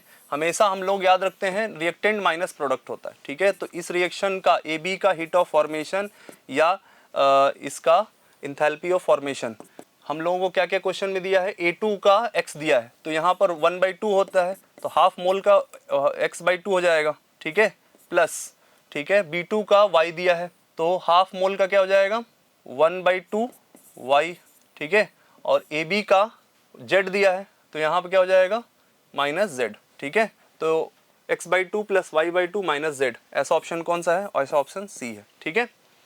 चलिए स्टार्ट करते हैं क्वेश्चन नंबर 67। क्वेश्चन नंबर 67 क्या है, विच of the following is correct option for free expansion of an ideal gas under adiabatic condition. इसमें फ्री एक्सपेंशन भी हमको ध्यान में रखना है और एडियाबैटिक भी ध्यान में रखना है, क्योंकि एडियाबैटिक होगा, ठीक है, एडियाबैटिक अगर होगा तो क्या होगा भाई, एडियाबैटिक में जो हीट है वो जीरो हो जाएगा, और फ्री एक्सपेंशन अगर होगा, फ्री एक्सपेंशन अगर होता है तो यहाँ पे P एक्सटर्नल की वैल्यू जो होगी वो क्या हो जाएगी जीरो, और P एक्सटर्नल की वैल्यू अगर जीरो हो जाएगी तो यहाँ पे वर्क डन भी क्या हो जाएगा जीरो। तो अगर हम लोग फर्स्ट लॉ ऑफ थर्मोडायनेमिक्स से जाएंगे, ठीक है, तो first law of thermodynamics float, ठीक है, क्या होता है, delta U is equal to Q plus W, तो W जीरो Q जीरो, ठीक है, तो डेल्टा U भी जीरो हो जाएगा, और डेल्टा U जीरो हो जाएगा तो साथ ही साथ change in temperature ideal gas के लिए भी क्या हो जाएगा जीरो हो जाएगा, ठीक है। तो यहाँ पे अगर हम लोग देखेंगे तो पहला जो है डेल्टा Q है ना, पहला Q जीरो है, तो पहला तो सही हो जाएगा। दूसरा कह रहा है कि W not equal to zero, तो ये गलत हो जाएगा। तीसरा डेल्टा U, ठीक है, तीसरा कह रहा है delta U not equal to zero, ये भी गलत हो जाएगा क्योंकि ज़ीरो हो रहा है। और चौथा डेल्टा T, ठीक है, चौथा delta T is equal to zero, तो ये सही हो जाएगा। 1 and 4 आर करेक्ट, ठीक है, 1 and 4 ओनली, 1 and 4 ओनली, ऐसा ऑप्शन कौन सा है, बी, ठीक है। चलिए स्टार्ट करते हैं क्वेश्चन नंबर 68। तो क्वेश्चन नंबर 68 कह रहा है हाइब्रिडाइजेशन ऑफ जेनॉन, ठीक है, इन XCF2, XCO3 एंड XCF6, ठीक है। ये सिंपल क्वेश्चन है, आराम से हम लोग बता सकते हैं, स्ट्रक्चर भी बना सकते हैं। स्ट्रक्चर बनाएंगे तो हाइब्रिड जेनॉन के पास इलेक्ट्रॉन होते हैं 8, ठीक है, फ्लोरीन हमेशा 2 बॉन्ड बनाता है, ठीक है, तो यहाँ पे हम लोग 2 बॉन्ड बना देंगे, ठीक है, यहाँ पे 2 बॉन्ड पेयर हो जाएगा और 3 लोन पेयर हो जाएगा, ठीक है। तो यहाँ पे स्टेरिक नंबर कितना हो जाएगा, स्टेरिक नंबर हो जाएगा आपका bond pair plus lone pair BP plus LP, तो कितना हो जाएगा 2 + 3 5, हाइब्रिडाइजेशन कितना हो जाएगा इसका sp3d, ठीक है। उसके बाद अगर हम लोग बात करें XCO3 की, ये ऑक्सीजन जो है ऑक्सीजन 2 बॉन्ड बनाएगा, तो इसके पास 8 इलेक्ट्रॉन है, इस तरीके से हमारा बन जाएगा, और 1 लोन पेयर, ठीक है। तो यहाँ स्टेरिक नंबर कितना हो गया, बॉन्ड पेयर 1 2 3, ठीक है, 3, लोन पेयर 1, कितना हो जाएगा 4, हाइब्रिडाइजेशन क्या हो जाएगा sp3, ठीक है। उसके बाद XCF6 का अगर हम लोग देखें तो XCF6 का क्या हो जाएगा, XC में कितना इलेक्ट्रॉन होता है 8, ठीक है, और फ्लोरीन हमारा इस तरीके से हो जाएगा, फ्लोरीन यहाँ पे 2 फ्लोरीन रख दीजिए, 1 लोन पेयर रख दीजिए, ठीक है। ये हमारा डिस्टॉर्टेड ऑक्टाहेड्रल जैसा शेप हो जाएगा। स्टेरिक नंबर कितना हो जाएगा 6 + 1 लोन पेयर भी होगा, क्योंकि 6 बॉन्ड बनाने के पास 2 इलेक्ट्रॉन बच जाएगा, 6 + 1 यानी कि कितना हो जाएगा 7, 7 के लिए हाइब्रिडाइजेशन क्या हो जाएगा sp3d3। हमको सिर्फ हाइब्रिडाइजेशन पूछा है, तो यहाँ पर हम प्यार से बहुत सिंपल तरीके से बता सकते हैं sp3d, sp3 और sp3d3, ठीक है। ऐसा कौन सा ऑप्शन है, ऐसा ऑप्शन है हमारा सी, ठीक है। चलिए स्टार्ट करते हैं क्वेश्चन नंबर 69। क्वेश्चन नंबर 69 क्या कह रहा है, in which of the following conversion the bond order increases and the magnetic behaviour, ठीक है, चेंजेस। तो कह रहा है कि बॉन्ड ऑर्डर बढ़ भी रहा है और मैग्नेटिक बिहेवियर भी चेंज हो रहा है। मैग्नेटिक बिहेवियर में मैग्नेटिक मोमेंट भी चेंज होता है, और साथ साथ वो पैरामैग्नेटिक है या डायमैग्नेटिक है वो भी हम लोग बता देंगे, ठीक है। हम लोगों को एक ट्रिक ये भी ध्यान में रखना है कि अगर इवन इलेक्ट्रॉन है तो वो क्या होगा डायमैग्नेटिक, ठीक है, डायमैग्नेटिक, और ऑड इलेक्ट्रॉन है, ठीक है, तो वो क्या होगा पैरामैग्नेटिक, ठीक है। दो चीज़ को छोड़ करके, एक्सेप्ट 10 एंड 16 इलेक्ट्रॉन, 10 और 16 इलेक्ट्रॉन को छोड़ करके, ठीक है, ये दोनों क्या होते हैं, ये दोनों पैरा होते हैं, ठीक है, पैरा मैग्नेटिक होते हैं, और इनको छोड़ करके। और हम लोगों को बॉन्ड ऑर्डर भी देखना है, ठीक है, तो हम लोगों को एक चीज़ ध्यान रखना है कि इलेक्ट्रॉन चेक करना है यहाँ पे, ठीक है, बॉन्ड ऑर्डर निकाल तो नहीं सकते हैं, मतलब वैसे अगर ट्रिक से याद करेंगे तो हमारा बहुत सिंपल तरीके से होगा। तो इसका एक और ट्रिक है बॉन्ड ऑर्डर डिसाइड करने का। इलेक्ट्रॉन अगर हम लोगों का 8 है, ठीक है, तो बॉन्ड ऑर्डर क्या होगा, 0, ठीक है, और अगर इलेक्ट्रॉन 8 से लेकर के 14 तक जाता है, ठीक है, तो बॉन्ड ऑर्डर 0.5 से बढ़ता जाता है, ठीक है, 0.5 0.5 इस तरीके से एंड सो ऑन बढ़ता है, ठीक है, 0.5। तो यहाँ इलेक्ट्रॉन ये 14 है तो बॉन्ड ऑर्डर आपका 3 हो जाएगा, ठीक है, और अगर इलेक्ट्रॉन 14 से लेके इलेक्ट्रॉन आपका 20 तक है तो बॉन्ड ऑर्डर 0.5 से माइनस होता है, ठीक है, घटता जाता है। तो इलेक्ट्रॉन 20 है तो यहाँ पे क्या हो जाएगा, बॉन्ड ऑर्डर आपका 0 हो जाएगा, ठीक है।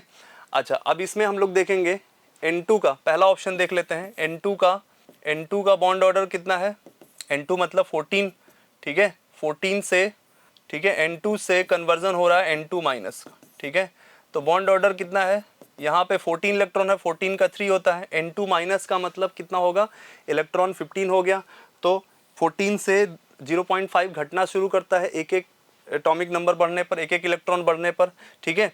तो यहाँ पे क्या होगा, 3 से मतलब 14 से 15 हुआ तो बॉन्ड ऑर्डर कितना हो जाएगा, 2.5, ठीक है ना, घट जाएगा। तो इसमें बोल रहा है बढ़ना चाहिए, तो पहला ऑप्शन गलत हो जाएगा। बी ऑप्शन क्या बोला जा रहा है, बी ऑप्शन बोल रहा है NO से NO प्लस, ठीक है, NO से NO प्लस, तो NO का मतलब यहाँ पे इलेक्ट्रॉन कितना हो गया, 7 + 8, 7 + 8 का मतलब होता है 15, तो 15, तो यहाँ पे बॉन्ड ऑर्डर कितना होगा, 15 का अभी जस्ट हमने देखा है 2.5 होता है, ठीक है, NO प्लस का मतलब एक इलेक्ट्रॉन निकाल दिए तो 14 हो गया, तो बॉन्ड ऑर्डर कितना हो जाएगा, 14 इलेक्ट्रॉन का 3, तो ये बढ़ भी रहा है, ठीक है। अच्छा, NO में इलेक्ट्रॉन आपका 15 है और इसमें इलेक्ट्रॉन आपका 14 है, तो ये जो है वो हमारा पैरामैग्नेटिक, ये आपका पैरामैग्नेटिक बिहेवियर हो जाएगा और ये हमारा डायमैग्नेटिक बिहेवियर हो जाएगा। तो इसमें मैग्नेटिक बिहेवियर भी चेंज हो रहा है, बॉन्ड ऑर्डर हमारा बढ़ भी रहा है और मैग्नेटिक बिहेवियर भी चेंज हो रहा है, तो ये ऑप्शन हमारा करेक्ट हो जाएगा। बाकी का अगर हम लोग देखेंगे सी ऑप्शन में O2 से O2 प्लस का क्या हो जाएगा, O2 का 16 इलेक्ट्रॉन है पैरामैग्नेटिक, O2 प्लस का आपका 15 इलेक्ट्रॉन है, ये भी पैरामैग्नेटिक। तो बॉन्ड ऑर्डर यहाँ पे क्या हो रहा है, बॉन्ड ऑर्डर O2 से यहाँ पर 2 है, O2 प्लस का जो है वो O2 प्लस का 2.5 है, तो बॉन्ड ऑर्डर यहाँ से बढ़ तो रहा है लेकिन मैग्नेटिक बिहेवियर सेम है, तो ये ऑप्शन कट जाएगा। H2 का इलेक्ट्रॉन होता है 2, ठीक है, तो 2 इलेक्ट्रॉन का कितना हो जाएगा, 2 इलेक्ट्रॉन का तो हमने पढ़ा ही नहीं, 2 इलेक्ट्रॉन का ट्रिक नहीं समझा, 2 इलेक्ट्रॉन का है ना 0.51 0.50, ठीक है, ये हमारा 1 से लेके 8 तक, इसी तरह 1 से 4, ठीक है, इसका ट्रिक ये है 1 से 4, ठीक है, और फिर 4 से 8, यही ट्रिक चलता है इसमें, ठीक है। तो 2 इलेक्ट्रॉन का हमारा 1 हो जाएगा, ठीक है, H2 माइनस का 3 इलेक्ट्रॉन हो जाएगा, 3 इलेक्ट्रॉन का अगेन हमारा 0.5 हो जाएगा, और 0.5 हो जाएगा तो मैग्नेटिक इसका बॉन्ड ऑर्डर तो घट गया और मैग्नेटिक बिहेवियर भी चेंज हुआ, तो मैग्नेटिक बिहेवियर तो चेंज हुआ लेकिन बॉन्ड ऑर्डर डिक्रीज हो गया, ठीक है। तो डी ऑप्शन भी नहीं होगा, बी ऑप्शन करेक्ट हो जाएगा। चलिए स्टार्ट करते हैं क्वेश्चन नंबर 70, ठीक है। 70 क्वेश्चन क्या बोला जा रहा है, in which of the following options the order of arrangement, ठीक है, does not agree with the variation of property indicated against it, ठीक है। तो इसके सामने जो दिया हुआ है वो कह रहा है कि किससे एग्री नहीं कर रहा है, ठीक है, यानी कि इनकरेक्ट ऑप्शन चूज करना है। पहला ऑप्शन अगर हम लोग देखेंगे, कह रहा है कि बोरॉन कार्बन ऑक्सीजन, ठीक है, ये इस तरीके से ऑक्सीजन और नाइट्रोजन, ये आयोनाइजेशन इंथैल्पी में है ना, तो ये हमारा करेक्ट हो जाएगा, क्योंकि एक तो हमारा एक सिंपल सा ट्रिक है कि एटॉमिक सेम पीरियड रहता है तो एटॉमिक नंबर बढ़ता है तो आयोनाइजेशन एनर्जी बढ़ता है, ठीक है।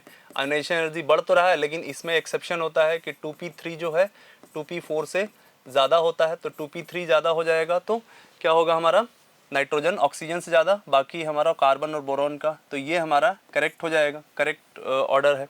हमको इनकरेक्ट ऑप्शन चूज़ करना है, ठीक है। तो ऑक्सीजन है ना, इसमें देखते हैं इलेक्ट्रॉन गेन एंथैल्पी में ऑक्सीजन, टेलुरियम, ठीक है, सेलेनियम और सल्फर, तो ये हमारा इलेक्ट्रॉन गेन एंथैल्पी का ऑर्डर होता है, ठीक है। ऑक्सीजन फैमिली में, जिसमें ऑक्सीजन सबसे लास्ट में चला जाता है और थर्ड पीरियड का सेकेंड पीरियड से ज़्यादा होता है, लेकिन उसमें भी एक्सेप्शन का भी एक्सेप्शन आ जाता है और उसमें क्या होता है आपका ऑक्सीजन लास्ट में चला जाता है। तो ये भी हमारा करेक्ट हो जाएगा ये, ठीक है। सी ऑप्शन देख लेते हैं, इसमें कह रहा है बेसिक नेचर, ठीक है। तो MgO, MgO, CaO, ठीक है, SrO और BaO। तो डाउन द ग्रुप जाने पर, ठीक है, डाउन द ग्रुप जाने पर मेटालिक करेक्टर इंक्रीज होता है और मेटालिक करेक्टर इंक्रीज होता है तो उनके ऑक्साइड का बेसिक करेक्टर भी क्या होगा, इंक्रीज होगा, और ऑक्साइड का बेसिक करेक्टर इंक्रीज होगा तो ये भी हमारा सही है, ठीक है, करेक्ट है। अब डी ऑप्शन देख लेते हैं। डी ऑप्शन में क्या बोला जा रहा है, डी ऑप्शन में बोला जा रहा है सिलिकॉन, ठीक है, एल्युमिनियम, कार्बन और नाइट्रोजन, ठीक है, सिलिकॉन, एल्युमिनियम, कार्बन, नाइट्रोजन। तो नाइट्रोजन की इलेक्ट्रोनेगेटिविटी कार्बन से ज़्यादा है, ये सच बात है, इसका होता है 3, ठीक है, इसका होता है 2.5, ठीक है। एल्युमिनियम और सिलिकॉन में, ठीक है, सिलिकॉन का ज़्यादा होता है, ठीक है, कार्बन का ज़्यादा होता है एल्युमिनियम से, लेकिन सिलिकॉन का ज़्यादा होता है एल्युमिनियम से, ठीक है, जबकि इसमें सिलिकॉन लेस देन एल्युमिनियम दिखा है। क्यों ऐसा होगा, क्योंकि वैसे ही अगर आप देखेंगे इसका एटॉमिक नंबर 13 है, इसका एटॉमिक नंबर 14 है, तो 13 का कम होगा, 14 का ज़्यादा होगा, क्योंकि लेफ्ट से राइट जाने पर इलेक्ट्रोनिगेटिविटी थोड़ा ही बढ़ता है लेकिन बढ़ता है, ठीक है। तो इसका इलेक्ट्रोनिगेटिविटी ज़्यादा होगा, इसका कम होगा, इसका इलेक्ट्रोनिगेटिविटी कम होगा, इसका ज़्यादा होगा, तो ये ऑर्डर गलत लिखा है, तो ये हमारा इनकरेक्ट ऑप्शन हो जाएगा, डी ऑप्शन सही हो जाएगा, ठीक है। चलिए स्टार्ट करते हैं question number 71। In which of the following arrangement given sequence is not strictly according to the properties indicated against it. कह रहा है कि कौन सा, फिर से वही गलत ऑप्शन चूज करना है हमको, ठीक है।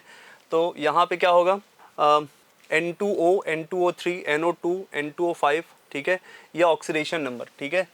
तो यहाँ पर ऑप्शन में मैं ऐसे ही दिखा दे रहा हूँ, N2O का ऑक्सीडेशन नंबर +1 है, N2O3 का +3 है, ठीक है, NO2 का +4 है और N2O5 का +5 है।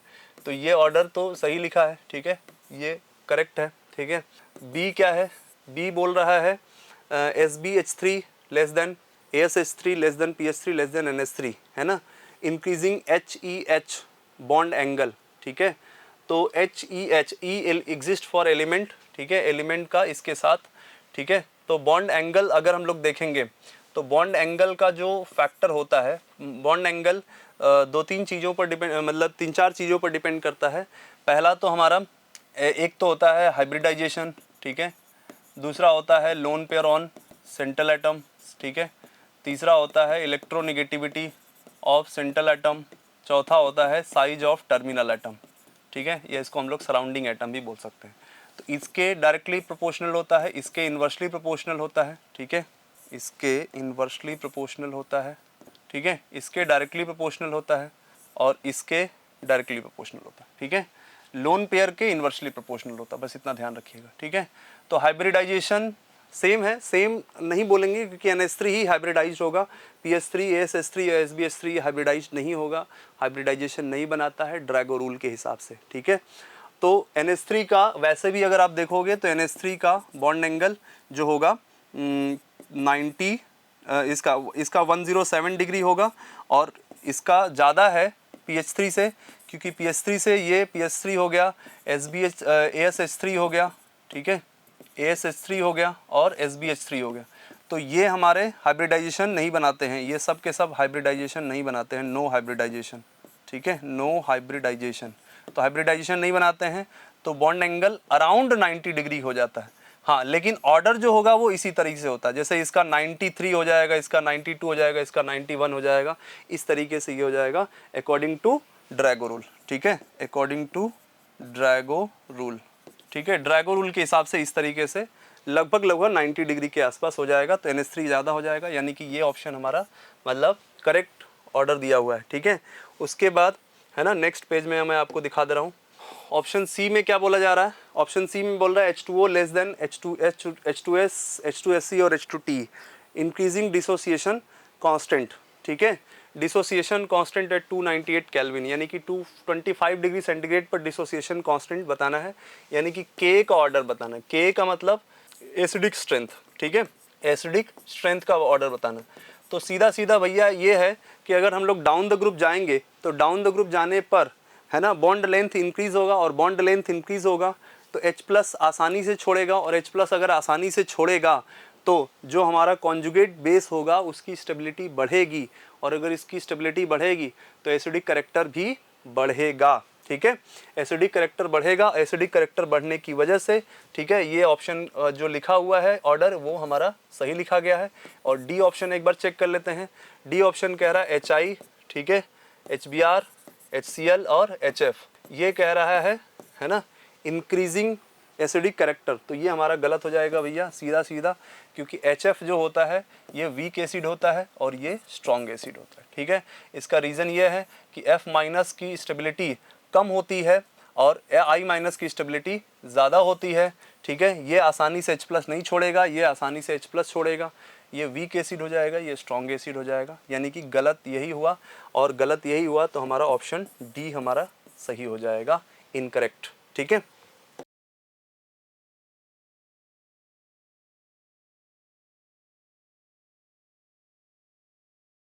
Hello everyone, welcome to the discussion of FT4 Organic Chemistry section for Medical Batch। Start करते हैं क्वेश्चन नंबर 72 से। ठीक है, इसमें बोला है Kjeldahl method is not applicable to which of the following compounds.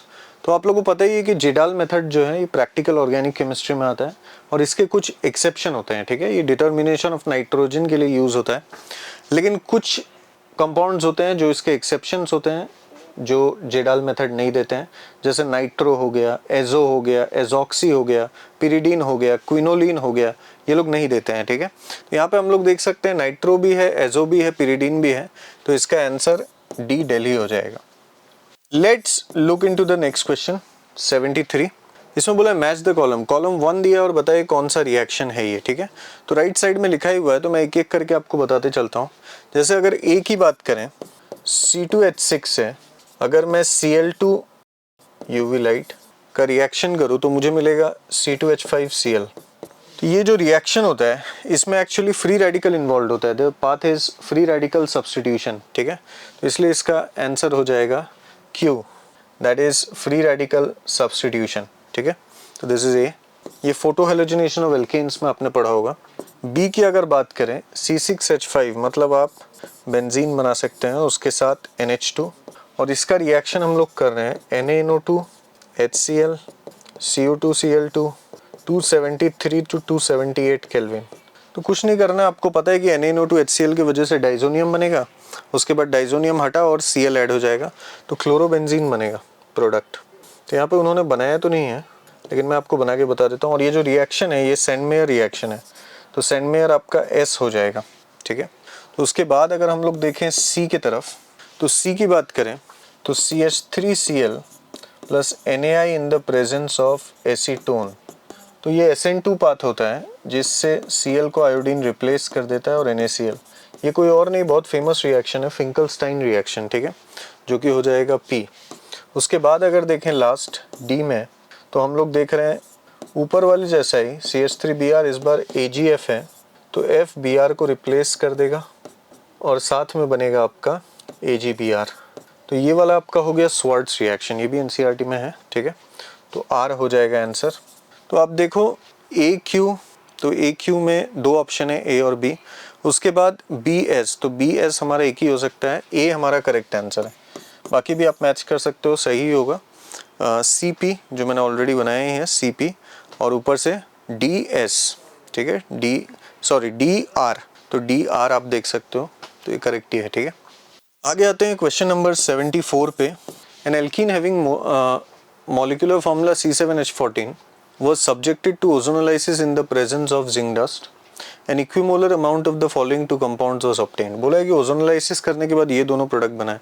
तो ओजोनोलाइसिस आप लोगों ने पढ़ा होगा, एल्कीन का रिएक्शन O3 जिंक H2O के प्रेजेंस में आप कर सकते हैं, डबल बॉन्ड को तोड़ते हैं, ऑक्सीजन ऑक्सीजन मतलब एल्डिहाइड या कीटोन बनता है। सिमिलरली आपको पता है कि अगर मैं O3 in the absence of zinc कर दूं H2O के साथ, तो फिर कार्बोक्सिलिक एसिड के भी चांसेस रहते हैं बनने के। तो यहाँ पे अगर देखें प्रोडक्ट हम लोग कैसे बनाते हैं, डबल बॉन्ड को तोड़ के, जिससे एल्डिहाइड कीटोन बनता है। तो अगर हमें रिएक्टेंट पूछा गया है जैसा इस क्वेश्चन में, तो हम बेसिकली प्रोडक्ट्स को जोड़ देंगे। तो आपको करना क्या था इस क्वेश्चन में, आपके पास एक प्रोडक्ट है ये, आपके पास दूसरा प्रोडक्ट है ये, यही है, एक है एसीटोन और दूसरा है मिथाइल इथाइल कीटोन। तो आप इनको जोड़ दीजिए, ठीक है। तो आप इनको अगर जोड़ देंगे तो आपको रिएक्टेंट मिल जाएगा ये, this will be your reactant. इसका IUPAC नेम अगर देखेंगे तो इट इज़ नथिंग बट 2 और 3 पे आप देख सकते हैं डाइमिथाइल, एक ही ऑप्शन है 2,3 डाइमिथाइल पेंट 2-इन, that is D is the correct answer. Next हम लोग आते हैं 75 पे, which is major product form when acetone is, acetone ये होता है, is heated with iodine and potassium hydroxide, ठीक है। तो ये बहुत ही पॉपुलर रिएक्शन है, सबने पढ़ा होगा, आयोडोफॉर्म टेस्ट या रिएक्शन। तो इसमें क्या होता है, आपको पता है कि यहाँ पे मिथाइल कीटो ग्रुप है, तो हमें बोला है कि what is the major product. तो इसमें प्रोडक्ट जो है एक तो एसिड का सॉल्ट बन जाएगा और दूसरा इसके वजह से आयोडोफॉर्म आ जाएगा। तो यहाँ पे हमारे पास ऑप्शन सी है ही, आयोडोफॉर्म, यही हमारा करेक्ट आंसर। आगे बढ़ते हैं 76। In the Friedel-Crafts acylation reaction the effective electrophile is, Friedel-Crafts acylation ये होता है जब आप बेंजीन का reaction, suppose RCO, chlorine bromine iodine में कोई भी हैलोजन ले सकते हैं, AlCl3 ले लीजिए, तो यहाँ पे आपका प्रोडक्ट बनता है। एसाइलेशन इसलिए बोलते हैं क्योंकि आप इस एसाइल ग्रुप को इंसर्ट कर रहे हैं, सही बात है कि नहीं। इस रिएक्शन में होता है कि AlCl3, जो बोला कि इफेक्टिव इलेक्ट्रोफाइल कौन है, तो ये AlCl3 Cl को ट्रैप कर देता है जिससे बनता है RCO+, this is the electrophile form. और वो हमारा ऑप्शन आप देख ही सकते हो, ना A हो सकता है, ना B, ना C, आंसर है D, ठीक है। 77 पे आते हैं, assertion protonation of a carbonyl group increases it's electrophilic character. अगर कोई कार्बोनिल ग्रुप है और अगर इसका प्रोटोनेशन करते हैं, ठीक है, प्रोटोनेशन मतलब H+ के साथ रिएक्शन, ठीक है, तो बोला increases it's electrophilic character, true, क्योंकि आपको पता है ये ऑक्सीजन -I लगा रहा है इस कार्बन पे जिससे डेल पॉजिटिव यहाँ आएगा, ये ऑक्सीजन भी तो -I लगा रहा है जिससे यहाँ पे डेल पॉजिटिव आएगा। लेकिन अगर मैं आपको पूछूं कि इन दोनों कार्बन में ज़्यादा इलेक्ट्रोफिलिक कौन है, तो आपका आंसर होगा ये वाला। उसका रीज़न, क्योंकि यहाँ पे O+ is more electronegative than O। तो ये असर्शन बिल्कुल करेक्ट है। रीज़न क्या बोला गया है, protonation of a carbonyl group, protonation of a carbonyl group involves addition of an electrophile on nucleophilic oxygen, true, लेकिन ये रीज़न थोड़ी हुआ। इलेक्ट्रोफिलिसिटी बढ़ रही है due to its inductive stronger -I, वो बोलना चाहिए था। तो देखो रीज़न में जो स्टेटमेंट है वो करेक्ट है, असर्शन में स्टेटमेंट जो है वो करेक्ट है, लेकिन reason is not the correct explanation of the assertion, ठीक है। तो यहाँ पे अगर हम लोग देखें ऑप्शन बी जो है, if both assertion and reason are correct and the reason is not a correct explanation of the assertion, यही हमारा करेक्ट आंसर हो जाएगा। 78 पे आते हैं, विच of the following compounds will show metamerism, ठीक है। तो इनमें से मेटामेरिज्म कौन देगा, तो आप अगर ऑप्शन ए देखोगे तो देखो C2H5 को ऐसे लिख सकते हैं, लेकिन प्रॉब्लम ये है कि मेटामेरिज्म शो नहीं कर सकता। What is the concept of metamerism, जैसे अगर कोई ऐसा बाइवेलेंट या as a matter of fact polyvalent functional group, polyvalent मतलब आप देख रहे हो दोनों तरफ इसकी वैलेंसी बन रही है, दोनों तरफ बॉन्डिंग हो सकती है, अलग अलग ग्रुप अटैच हो सकते हैं, तो ये पॉलीवेलेंट के कैटेगरी में आता है।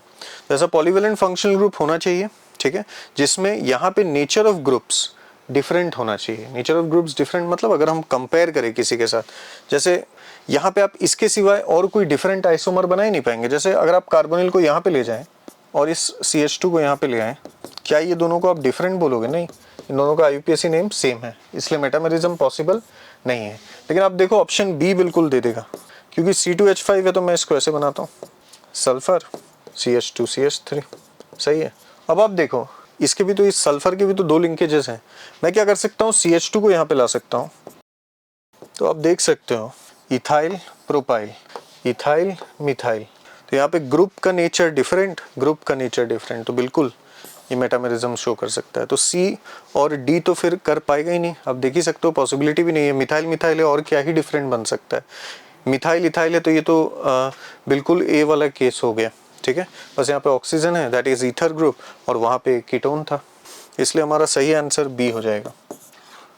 79 में बोला गया है हमें, decreasing order of stability of alkyl carbonium ion is in the order of, ठीक है।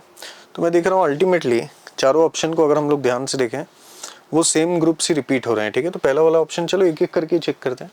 ए ऑप्शन में अगर हम लोग देखें, हमें दिया गया है तीनों आर है और यहाँ पे पॉजिटिव, इसको बोला गया है ज़्यादा स्टेबल, किससे, 2 आर 1 एच, इसको ज़्यादा स्टेबल बोला गया है 1 आर सी एच एच, ये ज़्यादा स्टेबल है 3 एच, तीनों आर। अब यहाँ पे ऑब्वियसली कोई हाइड्रोजन वगैरह बनाया नहीं है, इन जनरल ले लिया है, तो हाइपर कॉन्जुगेशन की बात नहीं करूँगा, लेकिन आपको पता है ये लोग प्लस आई भी शो कर सकते हैं इंडक्टिव, और प्लस आई से कार्बोकेटाइन ज़्यादा स्टेबल होता है। यहाँ पे कितना डोनेटिंग ग्रुप है, 2, यहाँ पे 1, यहाँ पे कोई भी नहीं, तो इसलिए बिल्कुल करेक्ट ऑर्डर दिया गया है, ठीक है। A itself is the correct answer. अब हम लोग 80 पे आते हैं। कांट बी प्रिपेयर्ड बाय, ये कंपाउंड जो है किससे हम लोग बना नहीं पाएंगे, ये पूछा गया है। तो इसको हिट एंड ट्रायल की तरह लेते हैं। अब देखो ऑप्शन ए अगर देखें, न्यूक्लियोफिलिक एडिशन, तो देखो यहाँ पे अटैक करेगा ये पाई इलेक्ट्रॉन इधर, तो इथाइल के साथ मिथाइल है, पीएच ऐड हुआ, OH। तो जो हमें चाहिए था अल्टीमेटली, मतलब हमें चाहिए था कि कांट बी प्रिपेयर्ड, तो ये तो प्रिपेयर हो रहा है यार, ठीक है। तो ये हमारा आंसर नहीं हो सकता है। और देखते हैं ऑप्शन बी, यहाँ हमारे पास ये है और इसका रिएक्शन ग्रिग्नार्ड के साथ, तो फिनाइल COH, इथाइल और मिथाइल, इससे भी प्रिपेयर हो रहा है, ठीक है। इवन सी से प्रिपेयर हो जाएगा अगर आप ध्यान से देखोगे। एसीटोफिनोन है अपने पास, उसका रिएक्शन हम लोग इथाइल मैग्नीशियम हैलाइड से कर रहे हैं, तो यहाँ भी प्रिपेयर हो गया, सही बात है। लेकिन अगर आप ध्यान से देखोगे डी ऑप्शन में हमें डिजायर्ड रिजल्ट नहीं मिलेगा। फॉर्मल्डिहाइड है हमारे पास और हमारे पास ग्रिग्नार्ड इस बार है ये CH, CH3, CH2, MgX, nucleophilic addition, CH2OH, primary alcohol बन रहा है, हमें तो टर्शरी चाहिए था। तो यस, इससे हम हमारा डिजायर्ड प्रोडक्ट नहीं बना सकते, तो यही हमारा करेक्ट आंसर हो जाएगा। आगे बढ़ते हैं 81 में स्टेटमेंट 1 स्टेटमेंट 2 वाला क्वेश्चन है। उसमें बोला maltose has 2 alpha D glucose units linked at C1 and C4 and is a reducing sugar. Yes, alpha D glucose ही इसके मोनोमेरिक यूनिट्स होते हैं, ठीक है। यहाँ पे वाटर का एलिमिनेशन जो है तो यहाँ से हुआ, ठीक है। यहाँ पे आप लोग देख सकते हो यही हमारा ग्लाइकोसाइडिक लिंकेज होता है। तो उन्होंने बोला has 2 alpha D glucose units, ये भी अल्फा डी ग्लूकोज है, ये भी अल्फा डी ग्लूकोज है, it is linked at C1 and C4, ठीक है। And is a reducing sugar. Reducing sugar क्या होता है, जो टॉलरेंस टेस्ट को रिड्यूस कर दे, ठीक है, टॉलरेंस ऑफ एलिंग्स टेस्ट को, तो ऐसे कार्बोहाइड्रेट्स को रिड्यूसिंग शुगर बोलते हैं। तो यहाँ पे अगर देखें मेल्टोज के केस में, देखो ये वाला तो एनोमेरिक कार्बन डैमेज हो गया, लेकिन अगर हम लोग देखें ये वाला जो कार्बन है ये फ्री है, तो अगर ये फ्री है तो ये ऑक्सीडाइज हो सकता है, इसलिए ये रिड्यूसिंग शुगर भी है। तो स्टेटमेंट 1 बिल्कुल करेक्ट है। लेकिन स्टेटमेंट 2 देखो, maltose has 2 monosaccharides alpha D glucose and beta D glucose, ये बोलते ही गलत, एट C1 एंड C6, ये तो और गलत, and it is a non reducing sugar, और भी गलत। तो स्टेटमेंट 1 करेक्ट है, स्टेटमेंट 2 इनकरेक्ट है। तो यहाँ पे करेक्ट आंसर हो जाएगा both statement 1 and statement 2 are true, गलत। 1 and 2 are false, 1 is true but 2 is false. C Calcutta is the correct answer. 82 पे आते हैं। Addition of HI to the double bond of propene yields isopropyl iodide and not N-propyl iodide as the major product because addition proceeds through. अगर आप propene का reaction करोगे with HI, ठीक है, तो सबसे पहले तो H+I- में ऑब्वियसली पोलर रिएजेंट है तो पाथ होगा classical carbocation mechanism, electrophilic addition. तो पाई इलेक्ट्रॉन की शिफ्टिंग इधर, ताकि कार्बोकेटाइन ज़्यादा स्टेबल हो, CH2H को ट्रैप करेगा। तो आप लोग देख रहे हो जो इंटरमीडिएट बन रहा है वो और कुछ नहीं, फुल्ली डेवलप्ड कार्बोकेटाइन है। तो it proceeds through a more stable carbonium ion, पहला ऑप्शन ही करेक्ट है, क्योंकि इसके बाद ही फिर I- का अटैक होगा जिससे आइसोप्रोपाइल आयोडाइड बन जाएगा, ठीक है। तो A itself is the correct answer. Indicate the wrongly name compound, ये मेरे हिसाब से हम लोग वर्बली कर सकते हैं। अगर आप ध्यान से देखोगे यहाँ पे, आप देखो यहाँ पे राइट साइड से नंबरिंग करेंगे क्योंकि फंक्शनल ग्रुप है, तो 4 मिथाइल पेंटानिल बिल्कुल सही है। बी भी अगर देखोगे तो आप देखो राइट साइड से नंबरिंग करेंगे क्योंकि principal functional group carboxylic acid है, तो फिर से 4 पे मिथाइल आएगा। पेंट क्योंकि 5 कार्बन है पैरेंट चेन में, 2 आइन, ठीक है, पेंट 2 आइन और 1 ओइक एसिड, बिल्कुल करेक्ट है बी भी, ठीक है। सी में भी आप देखो 5 कार्बन का पेरेंट चेन है तो पेंटोनोइक एसिड तो होगा और 2 पे मिथाइल, तो ऑप्शन एलिमिनेट करके आप लोगों ने सही कर दिया होगा। डी पक्का गलत होगा। देखो अगर डी की बात करें तो CH डबल बॉन्ड CH और यहाँ पे आ गया COCH3, तो एक्चुअली नंबरिंग जो है वो राइट साइड से, ताकि कीटोन को मिनिमम पोजीशन मिले। लेकिन आप लोग देख सकते हो यहाँ पे गलत क्या दिया है। देखो 3 हेक्स-3इन या 3 हेक्सिन लिखना एक ही बात है। थर्ड पे डबल पोजीशन तो ठीक है, ठीक है, मतलब थर्ड पे डबल बॉन्ड का पोजीशन तो ठीक है, लेकिन कीटोन को उन्होंने 5th पोजीशन दी है, 5 ओन, जो कि है ही नहीं, 2nd पोजीशन है। तो यही हमारा इनकरेक्ट नेमिंग है, तो D will be the correct answer. आगे बढ़ते हैं हम लोग 84 के साथ। 84 में बोला है an organic compound C3H6O does not give a precipitate with 2,4-DNP।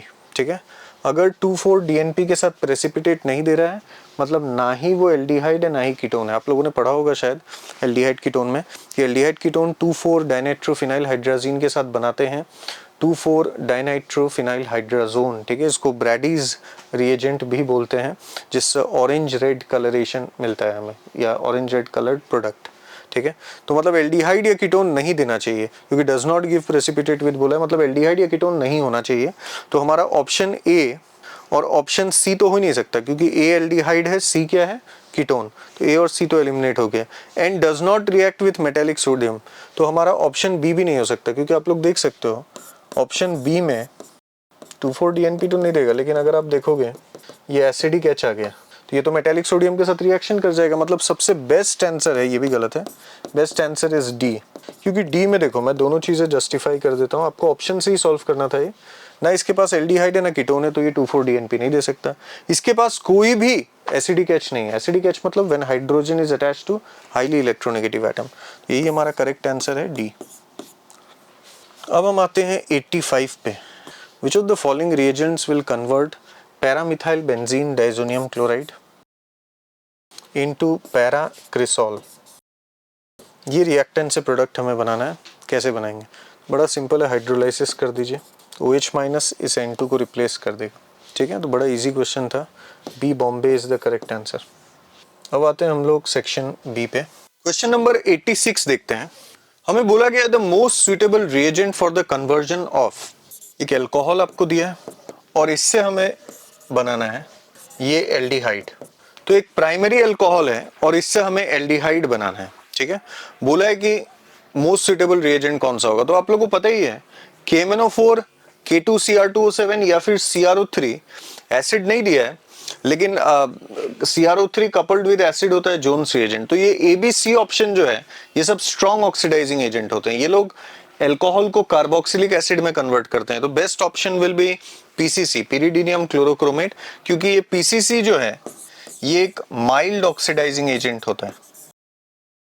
तो हमारा सही आंसर हो जाएगा D, Delhi. Order of reactivities of the following alkyl halides for SN2 reaction. ठीक है, तो SN2 के लिए यहाँ पे सारे एल्काइल हैलाइड ही दिए हुए हैं। तो आपको पता ही होगा लिविंग ग्रुप एबिलिटी पे डिपेंड करता है, और हैलाइड्स में बेस्ट लिविंग ग्रुप होता है I-, फिर Br-, फिर Cl-, फिर F-। इसलिए हमारा सही आंसर हमारा डी हो जाएगा। 88 की बात करें तो हमारे पास ये अल्कोहल है, इसका reaction acid high temperature, dehydration of alcohol.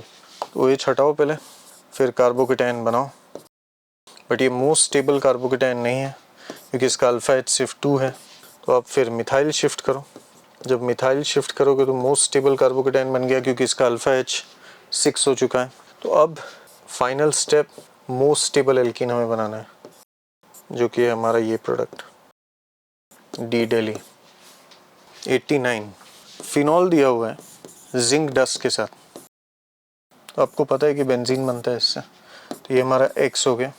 उसके बाद CH3Cl anhydrous AlCl3, Friedel-Crafts alkylation. इसके बाद एल्केलाइन KMnO4। तो बेंजाइलिक कार्बन में हमारे पास हाइड्रोजन है, तो बेंजोइक एसिड, तो ये हमारा Z है। तो Z हो जाएगा benzoic acid, that is D। आगे बढ़ते हैं, क्वेश्चन नंबर 90 पे आते हैं। An alkene on ozonolysis gives methanal as one of the product, its structure is. ठीक है, तो मिथानेल हमें प्रोडक्ट में चाहिए। तो अगर हम लोग ऑप्शन ए देखें तो इसका अगर आप ओजोनोलाइसिस करते हो तो आपको प्रोडक्ट मिलेगा ये। तो क्या यहाँ पे एक भी मिथानल प्रोडक्ट है? नहीं है, तो ये ऑप्शन हमारा नहीं हो सकता है। लेकिन अगर आप ऑप्शन बी देखेंगे तो आप देख सकते हैं यहाँ पे मिथानल बन जाएगा। This is our methanal. तो B Bombay is the correct answer. तो ऑप्शन सी और डी भी मैं आपको बता देता हूँ, वैसे इनकरेक्ट है। क्यों इनकरेक्ट है मैं बता देता हूँ। ऑप्शन अगर सी में देखेंगे, यहाँ पे देखो मिथानल बन ही नहीं रहा है। प्लस ऑप्शन डी भी अगर देखें तो एक प्रोडक्ट तो ये है, दूसरा प्रोडक्ट एक्चुअली एसिटल्डिहाइड है। तो हमारा करेक्ट ऑप्शन जैसा मैंने बोला है बी बॉम्बे ही होगा। ठीक है, नेक्स्ट आते हैं क्वेश्चन नंबर 91 पे, last question. Phenyl methyl ketone, phenyl methyl ketone can be converted into ethyl benzene in one step by which of the following reagents. तो आपको पता है LiLH4 या NaBH4 अगर देंगे तो ये कीटोन का अल्कोहल बनेगा। CH3MgI देंगे फिर भी हमें अल्कोहल ही बनेगा। ठीक है, लेकिन बी जो है ZnHgHCl, आपको पता ही होगा क्लेमेंसन रिडक्शन, तो ये कार्बोनिल को रिड्यूस कर देता है किसमें? एल्केन में। ठीक है, तो B Bombay is the correct answer. चलिए स्टार्ट करते हैं क्वेश्चन नंबर 92। ठीक है, क्वेश्चन नंबर 92 क्या बोला जा रहा है? विच of the following pairs of ions is iso electronic. Very simple question.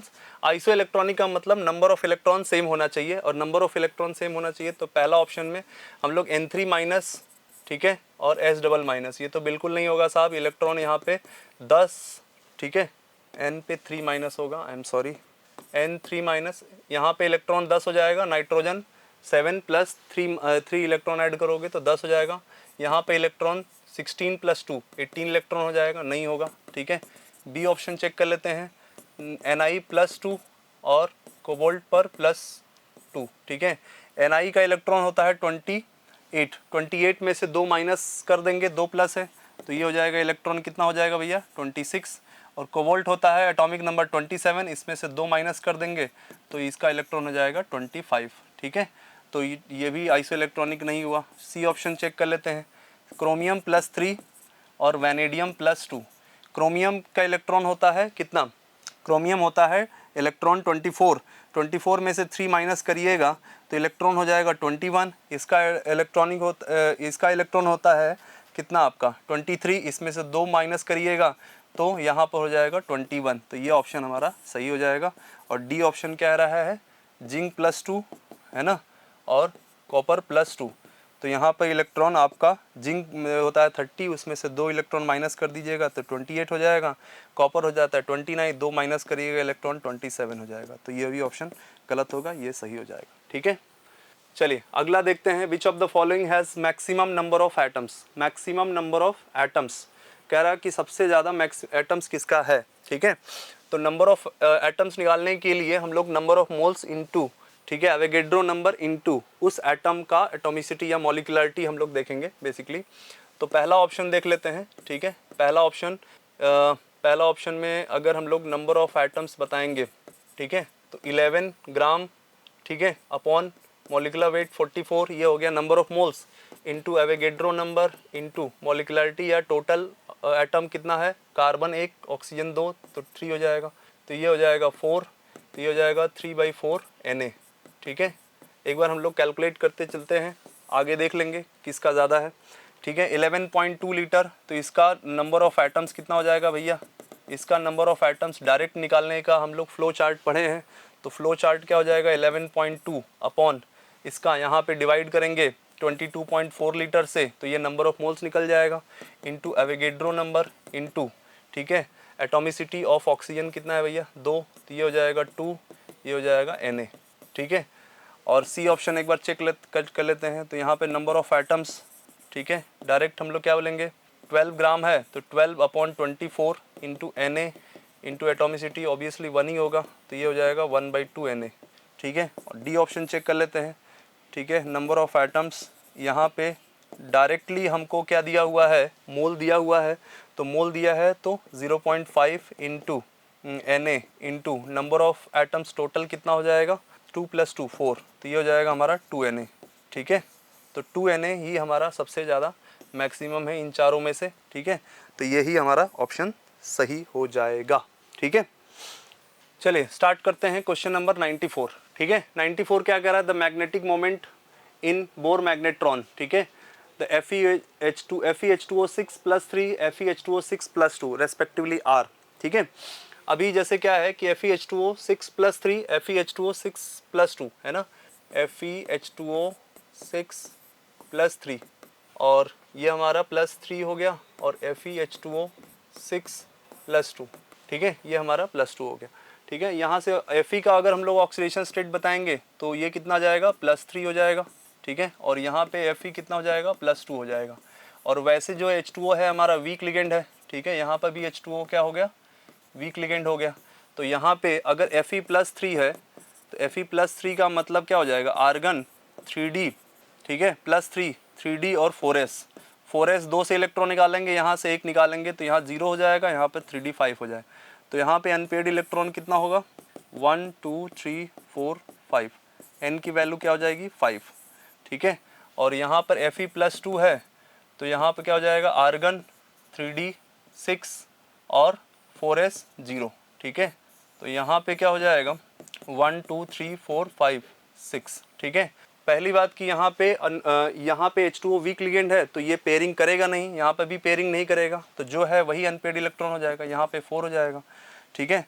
और 4 हो जाएगा तो यहाँ पे मैग्नेटिक मोमेंट क्या हो जाएगा, यहाँ पे √5 5 + 2, ठीक है। यहाँ पे म्यू की वैल्यू क्या हो जाएगी, √4 4 + 2, ठीक है।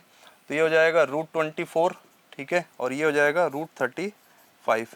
ये आपका 6 से थोड़ा सा कम आएगा, 5.9 समथिंग आएगा, समथिंग वो अपना समथिंग करते रहिएगा आप, ठीक है। और यहाँ पे 5 से थोड़ा सा कम आएगा, 5 से थोड़ा सा कम आएगा, यानी कि 4.9 समथिंग आएगा बोर मैग्नेट्रॉन, ठीक है, ठीक है। तो इसमें हमारा कौन सा ऑप्शन हो जाएगा, 5.92 एंड 4.90, ठीक है। तो ये हमारा कौन सा ऑप्शन हो जाएगा, ऑप्शन ए जो है वो करेक्ट हो जाएगा। चलिए स्टार्ट करते हैं क्वेश्चन नंबर 95। कह रहा है कि the slope of Arrhenius plot ln versus 1/t is, ठीक है। तो अगर हम लोग इक्वेशन देखेंगे आर्नियस इक्वेशन, ठीक है, आर्नियस इक्वेशन जो मेन होता है k = a e⁻⁻ ठीक है, ये हमारा मेन इक्वेशन होगा। इसका हम लोग लॉग ले लेंगे तो ln k = ln a - e⁻r × 1/t, ठीक है। तो ये y हो गया बेटा, ये हो जाएगा हमारा c और ये हो जाएगा -m और ये हो जाएगा x, ठीक है। हमसे पूछ रहा है ln k वर्सेस 1/t, ठीक है। तो अगर हम लोग इसका प्लॉट करेंगे तो ये हमारा क्या होगा, निगेटिव स्लोप का हो जाएगा।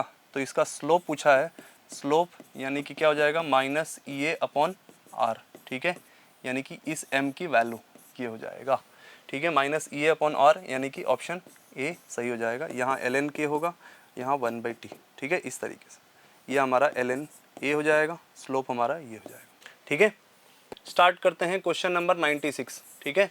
क्वेश्चन नंबर 96 क्या बोल रहा जा रहा है, the following solutions were prepared by dissolving 0.1 mole of NaCl into 50 gram of water. उसका टेम्परेचर T1 दिया है। 0.1 मोल ऑफ कैल्शियम क्लोराइड, उसका टेम्परेचर दिया है 250 ग्राम ऑफ वाटर में T2, और 0.1 मोल ऑफ कैल्शियम फॉस्फेट, उसका टेम्परेचर 250 ग्राम में दिया हुआ है T3। The correct order of in decreasing freezing point of the solution. देखिए सबसे पहले फ्रीजिंग पॉइंट बताने के लिए हम लोग कोलिगेटिव प्रॉपर्टीज में डेल्टा TF बताएंगे, ठीक है। तो डेल्टा TF = IKF × मोलैलिटी, ठीक है। अच्छा वाटर है तो वाटर के लिए KF की वैल्यू क्या होगी, सबके लिए सेम होगी, ठीक है। और मोलैलिटी क्या होता है भैया, number of moles of solute upon weight of solvent, ठीक है, इन kg, ठीक है। तो तीनों का नंबर ऑफ मोल्स अगर देखेंगे तो तीनों का 0.1 0.1 0.1 तीनों का नंबर ऑफ मोल्स क्या है, सेम है, ठीक है। और वेट ऑफ सॉल्वेंट 250 250 और 250 तीनों का सेम है। तो 250 अगर तीनों का सेम होगा तो यहाँ पे क्या हो जाएगा, मोलैलिटी भी क्या हो जाएगी, सेम, ठीक है, मोलैलिटी भी सेम हो जाएगा। तो डेल्टा TF जो है सिर्फ और सिर्फ I के ऊपर डिपेंड करेगा। I मतलब वांट ऑफ फैक्टर, और अगर कुछ नहीं दिया हो तो हम लोग 100% आयोनाइज करके नंबर ऑफ आयंस ही ले लेंगे। तो पहले में NaCl के लिए I की वैल्यू कितनी हो जाएगी, 2, ठीक है। CaCl2 के लिए I की वैल्यू कितनी हो जाएगी 3 number of ions. Calcium phosphate के लिए नंबर ऑफ आयंस, ठीक है, यहाँ 3 + 2 I कितना हो जाएगा आपका 5, ठीक है, ये I की वैल्यू 5 हो जाएगी। तो इसका जो है इसका जो आपका डेल्टा TF होगा, डेल्टा TF जो होगा, डेल्टा TF होता है T0F - TF, ठीक है। तो हम लोग ये कह सकते हैं इसकी वैल्यू 0 - TF होगा। वाटर के लिए 0 होता है, तो हम लोग ये कह सकते हैं 0 से माइनस कर रहे हैं तो TF जो होगा वो डेल्टा TF के इन्वर्सली प्रोपोर्शनल होगा, ठीक है। तो जिसका नंबर ऑफ आयंस ज़्यादा उसका डेल्टा TF ज़्यादा, ठीक है। डेल्टा TF इसका ज़्यादा तो इसका TF क्या हो जाएगा कम, तो इसका TF कम हो जाएगा। तो TF मतलब कह रहा है कि किसका TF कम, तो इसका टेम्परेचर दिया है T1, इसका T2, ये T3, ये हमारा फ्रीजिंग पॉइंट है ना, ये हमारा डेल्टा TF नहीं है, ये फ्रीजिंग पॉइंट है।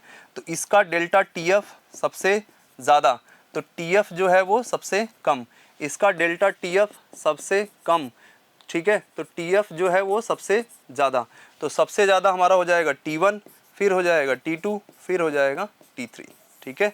तो T1 > T2 > T3, तो ऐसा ऑप्शन कौन सा है, और ऐसा ऑप्शन हमारा ए है, ठीक है।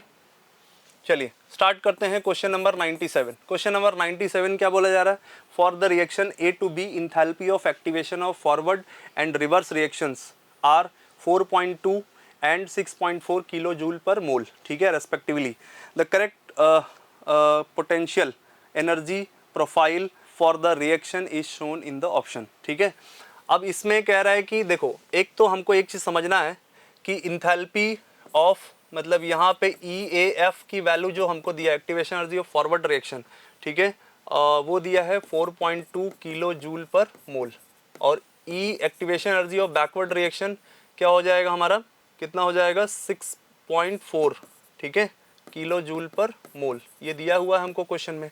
अब EAF की वैल्यू जो है वो कम है, EAB की वैल्यू वो ज़्यादा है, हमको ग्राफ से के हिसाब से देखना है, ठीक है। तो potential energy versus reaction progress का जो ग्राफ है, वो ग्राफ अगर हम लोग देखेंगे तो यहाँ पे हम लोगों को एक चीज़ समझना पड़ेगा कि रिएक्शन कोऑर्डिनेट, ठीक है, रिएक्शन कोऑर्डिनेट का ग्राफ, इसमें हम लोगों को एक चीज़ देखना पड़ेगा कि यहाँ से रिएक्टेंट स्टार्ट होता है, तो ये इस तरीके से अगर जाता है, ये इस तरीके से जाता है, तो यहाँ से ये हमारा ट्रांजिशन स्टेट है, ठीक है। ट्रांजिशन स्टेट तक यहाँ से यहाँ वाली जो एनर्जी होगी रिएक्टेंट वाले एनर्जी लेवल से यहाँ तक की एनर्जी होगी वो EAF होगी, और यहाँ से ले करके यहाँ तक की एनर्जी जो होगी वो EAB होगी, ठीक है, EAB होगी, ठीक है। तो EAF ज़्यादा EAB कम होगा तो ग्राफ जो है ऊपर जा कर के अटक जाएगा, ठीक है।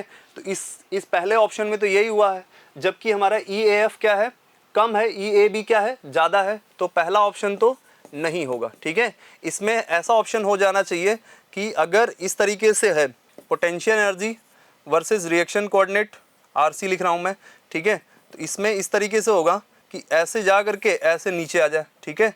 तो इसमें यहाँ से EAF की वैल्यू जो है वो ज़्यादा होनी चाहिए, EAF की वैल्यू कम होनी चाहिए, और अकॉर्डिंग टू क्वेश्चन, और EAB की वैल्यू यहाँ से ज़्यादा होनी चाहिए, ठीक है। तो EAB की ज़्यादा वैल्यू कब होगी, EAB की वैल्यू ज़्यादा कब होगी, जब ग्राफ नीचे आएगा, ठीक है। तो एक बार हम ऑप्शन देख लेते हैं, नेक्स्ट पेज में है ये, ठीक है। तो पहला ऑप्शन तो हम लोगों ने रिजेक्ट कर लिया था, ठीक है। अब बी ऑप्शन देख लेते हैं, बी ऑप्शन में क्या बोल रहा है कि यहाँ पे जो ग्राफ है यहाँ से EAF की वैल्यू कम है और EAB की वैल्यू ज़्यादा है, तो ये हो सकता है, ठीक है, ये इसको हम लोग कंसिडर कर सकते हैं। यहाँ पे EAF और EAB दोनों की वैल्यू इक्वल है, ठीक है, तो ये तो होगा नहीं। यहाँ पे भी ग्राफ नीचे से जाकर के ऊपर ही अटक गया है, तो यहाँ पे EAB की वैल्यू कम है, EAF की वैल्यू ज़्यादा है, तो हमको फॉरवर्ड को क्या करना है, फॉरवर्ड को कम करना है, बैकवर्ड को ज़्यादा करना है। फॉरवर्ड को कम और बैकवर्ड को ज़्यादा करेंगे तो ऐसा एक ही ग्राफ हो सकता है। इसको थोड़ा सा ऊपर से ले लिया है, कुछ ज़्यादा ही ऊपर से ले लिया है, ठीक है ना। तो यहाँ पे इस तरीके से इन्होंने ले लिया, ठीक है। तो ये हो जाएगा हमारा EAB और ये हो जाएगा यहाँ से लेकर के यहाँ से EAF, ठीक है। तो ये हमारा ऑप्शन बी जो होगा वो करेक्ट हो जाएगा, ठीक है। तो हम लोग ग्राफ देख करके ही बता पाएंगे, ठीक है।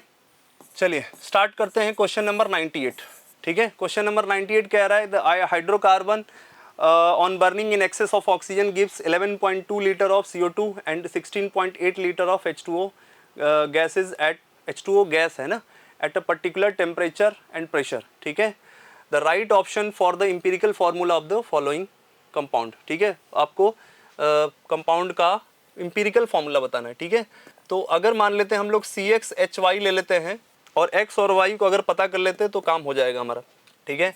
O2 के साथ हम लोग रिएक्शन कराते हैं तो यहाँ पे क्या बन जाएगा, XCO2 प्लस Y/2 H2O, ठीक है. अब इस क्वेश्चन के हिसाब से ये बोला जा रहा है कि ये भी गैस है, ये तो गैस होता ही है नॉर्मल टेम्परेचर पर. इसमें ये बोला जा रहा है कि H2O गैस लेना है, ठीक है. यहाँ पे X प्लस Y/4 होगा, बैलेंस करके देख लीजिए, ठीक है. तो अगर हम लोग X पता कर लें और Y/2 पता कर लें तो Y पता हो जाएगा. तो X और Y के रेशियो से हम लोग ऑप्शंस में मैच करा सकते हैं, ठीक है. तो अगर हम लोग X पता करेंगे तो यानी कि CO2 का मोल्स पता करना पड़ेगा. CO2 का मोल्स अगर हम लोगों को निकालना है तो given volume at STP upon 22.4, ठीक है. तो यहाँ पर कितना हो जाएगा भाई, 1/2 मोल हो जाएगा. तो अगर मान लीजिए हम लोग यहाँ पे वाटर का मोल्स निकालते हैं तो यहाँ ये भी क्या हो जाएगा, 11 यहाँ पे क्या हो जाएगा 16.8 अपॉन 22.4, ठीक है. तो ये जो है अगर हम लोग 5 के आसपास कैंसिल कराएंगे तो ये 3 टाइम्स जाएगा, ये 4 टाइम्स जाएगा. तो ये 5.6 से कैंसिल करा देते हैं तो ये आपका 3 आएगा एग्जैक्टली और ये आएगा 4, ठीक है. 3/4 मोल आएगा. तो भैया X की वैल्यू जो है वो 1/2 हो गया और Y/2 की वैल्यू जो है वो 3/4 हो गया. तो Y कितना हो जाएगा, 3/2 हो जाएगा. तो यानी कि X रेशियो Y जो है वो हमारा 1/2 रेशियो 3/2 हो जाएगा, यानी कि 1:3 हो जाएगा. अब 1:3 जो है कौन सा ऑप्शन होगा हमारा, पहला में तो होगा नहीं, दूसरा होगा नहीं, तीसरा होगा नहीं, चौथा हो जाएगा, ठीक है. चौथा में हमारा CH3 बनेगा. एम्पिरिकल फार्मूला ही पूछा है, एम्पिरिकल फार्मूला हम लोग बता देंगे. चलिए स्टार्ट करते हैं क्वेश्चन नंबर 99, ठीक है. कह रहा है कि match the column with column match column 1 with column 2, ठीक है. कॉलम 1 जो है कोऑर्डिनेशन कंपाउंड दिया हुआ है, कॉलम 2 जो है वो हमारा वो आइसोमर का नाम दिया हुआ है, ठीक है. तो पहला जो है, पहला अगर हम लोग देखेंगे कॉलम 1 में, ठीक है, तो पहला है PTNH3 twice Cl2, ठीक है. PTNH3 twice Cl2 ये कह रहा हाइड्रेट है या फेसियल और मेरिडोनियल है, ठीक है, और या सिस्टांस है या आयनाइजेशन है, ठीक है. तो आयनाइजेशन तो बिल्कुल नहीं होगा भैया, क्योंकि आयनाइजेशन में बाहर कोई आयनाइजेबल आयन है ही नहीं, ठीक है. तो A का 4 मैच नहीं करेगा. सिस ट्रांस आइसोमर कर सकता है क्योंकि सिस प्लेटिन इसका हमारा Ma2B2, ठीक है. ये 2 टाइप का है तो इसके 2 GI बनेंगे, ठीक है. GI का मतलब आपका जो होगा वो सिस ट्रांस आइसोमर बन सकता है, ठीक है. तो A का हमारा 3 हो जाएगा, ठीक है. अब B क्या बोला जा रहा है, B बोल रहा है CrH2O6Cl3, ठीक है. तो CrH2O6Cl3 जो है ये जो है हमारा हाइड्रेट आइसोमर होगा, ठीक है. हाइड्रेट आइसोमर कैसे होगा, क्योंकि इसके और भी अगर हम लोग बनाना चाहें तो CrH2O5, ठीक है, Cl इसका कोऑर्डिनेशन नंबर हमने फिक्स कर दिया, यहाँ Cl2 और यहाँ पे एक H2O को बाहर रख सकते हैं.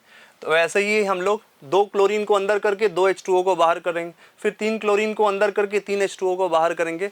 तो ऐसे कर करके हमारे डॉट H2O में बनता जाएगा. तो अलग अलग हाइड्रेट आइसोमर बनेगा और अलग अलग हाइड्रेट आइसोमर बनेगा तो हाइड्रेट आइसोमर कहलाएगा, ठीक है. तो अलग अलग वाटर जाएगा तो यहाँ पे क्या हो जाएगा, B का 1, ठीक है. C का क्या हो जाएगा, C कह रहा है CNH3 5Br SO4, ठीक है.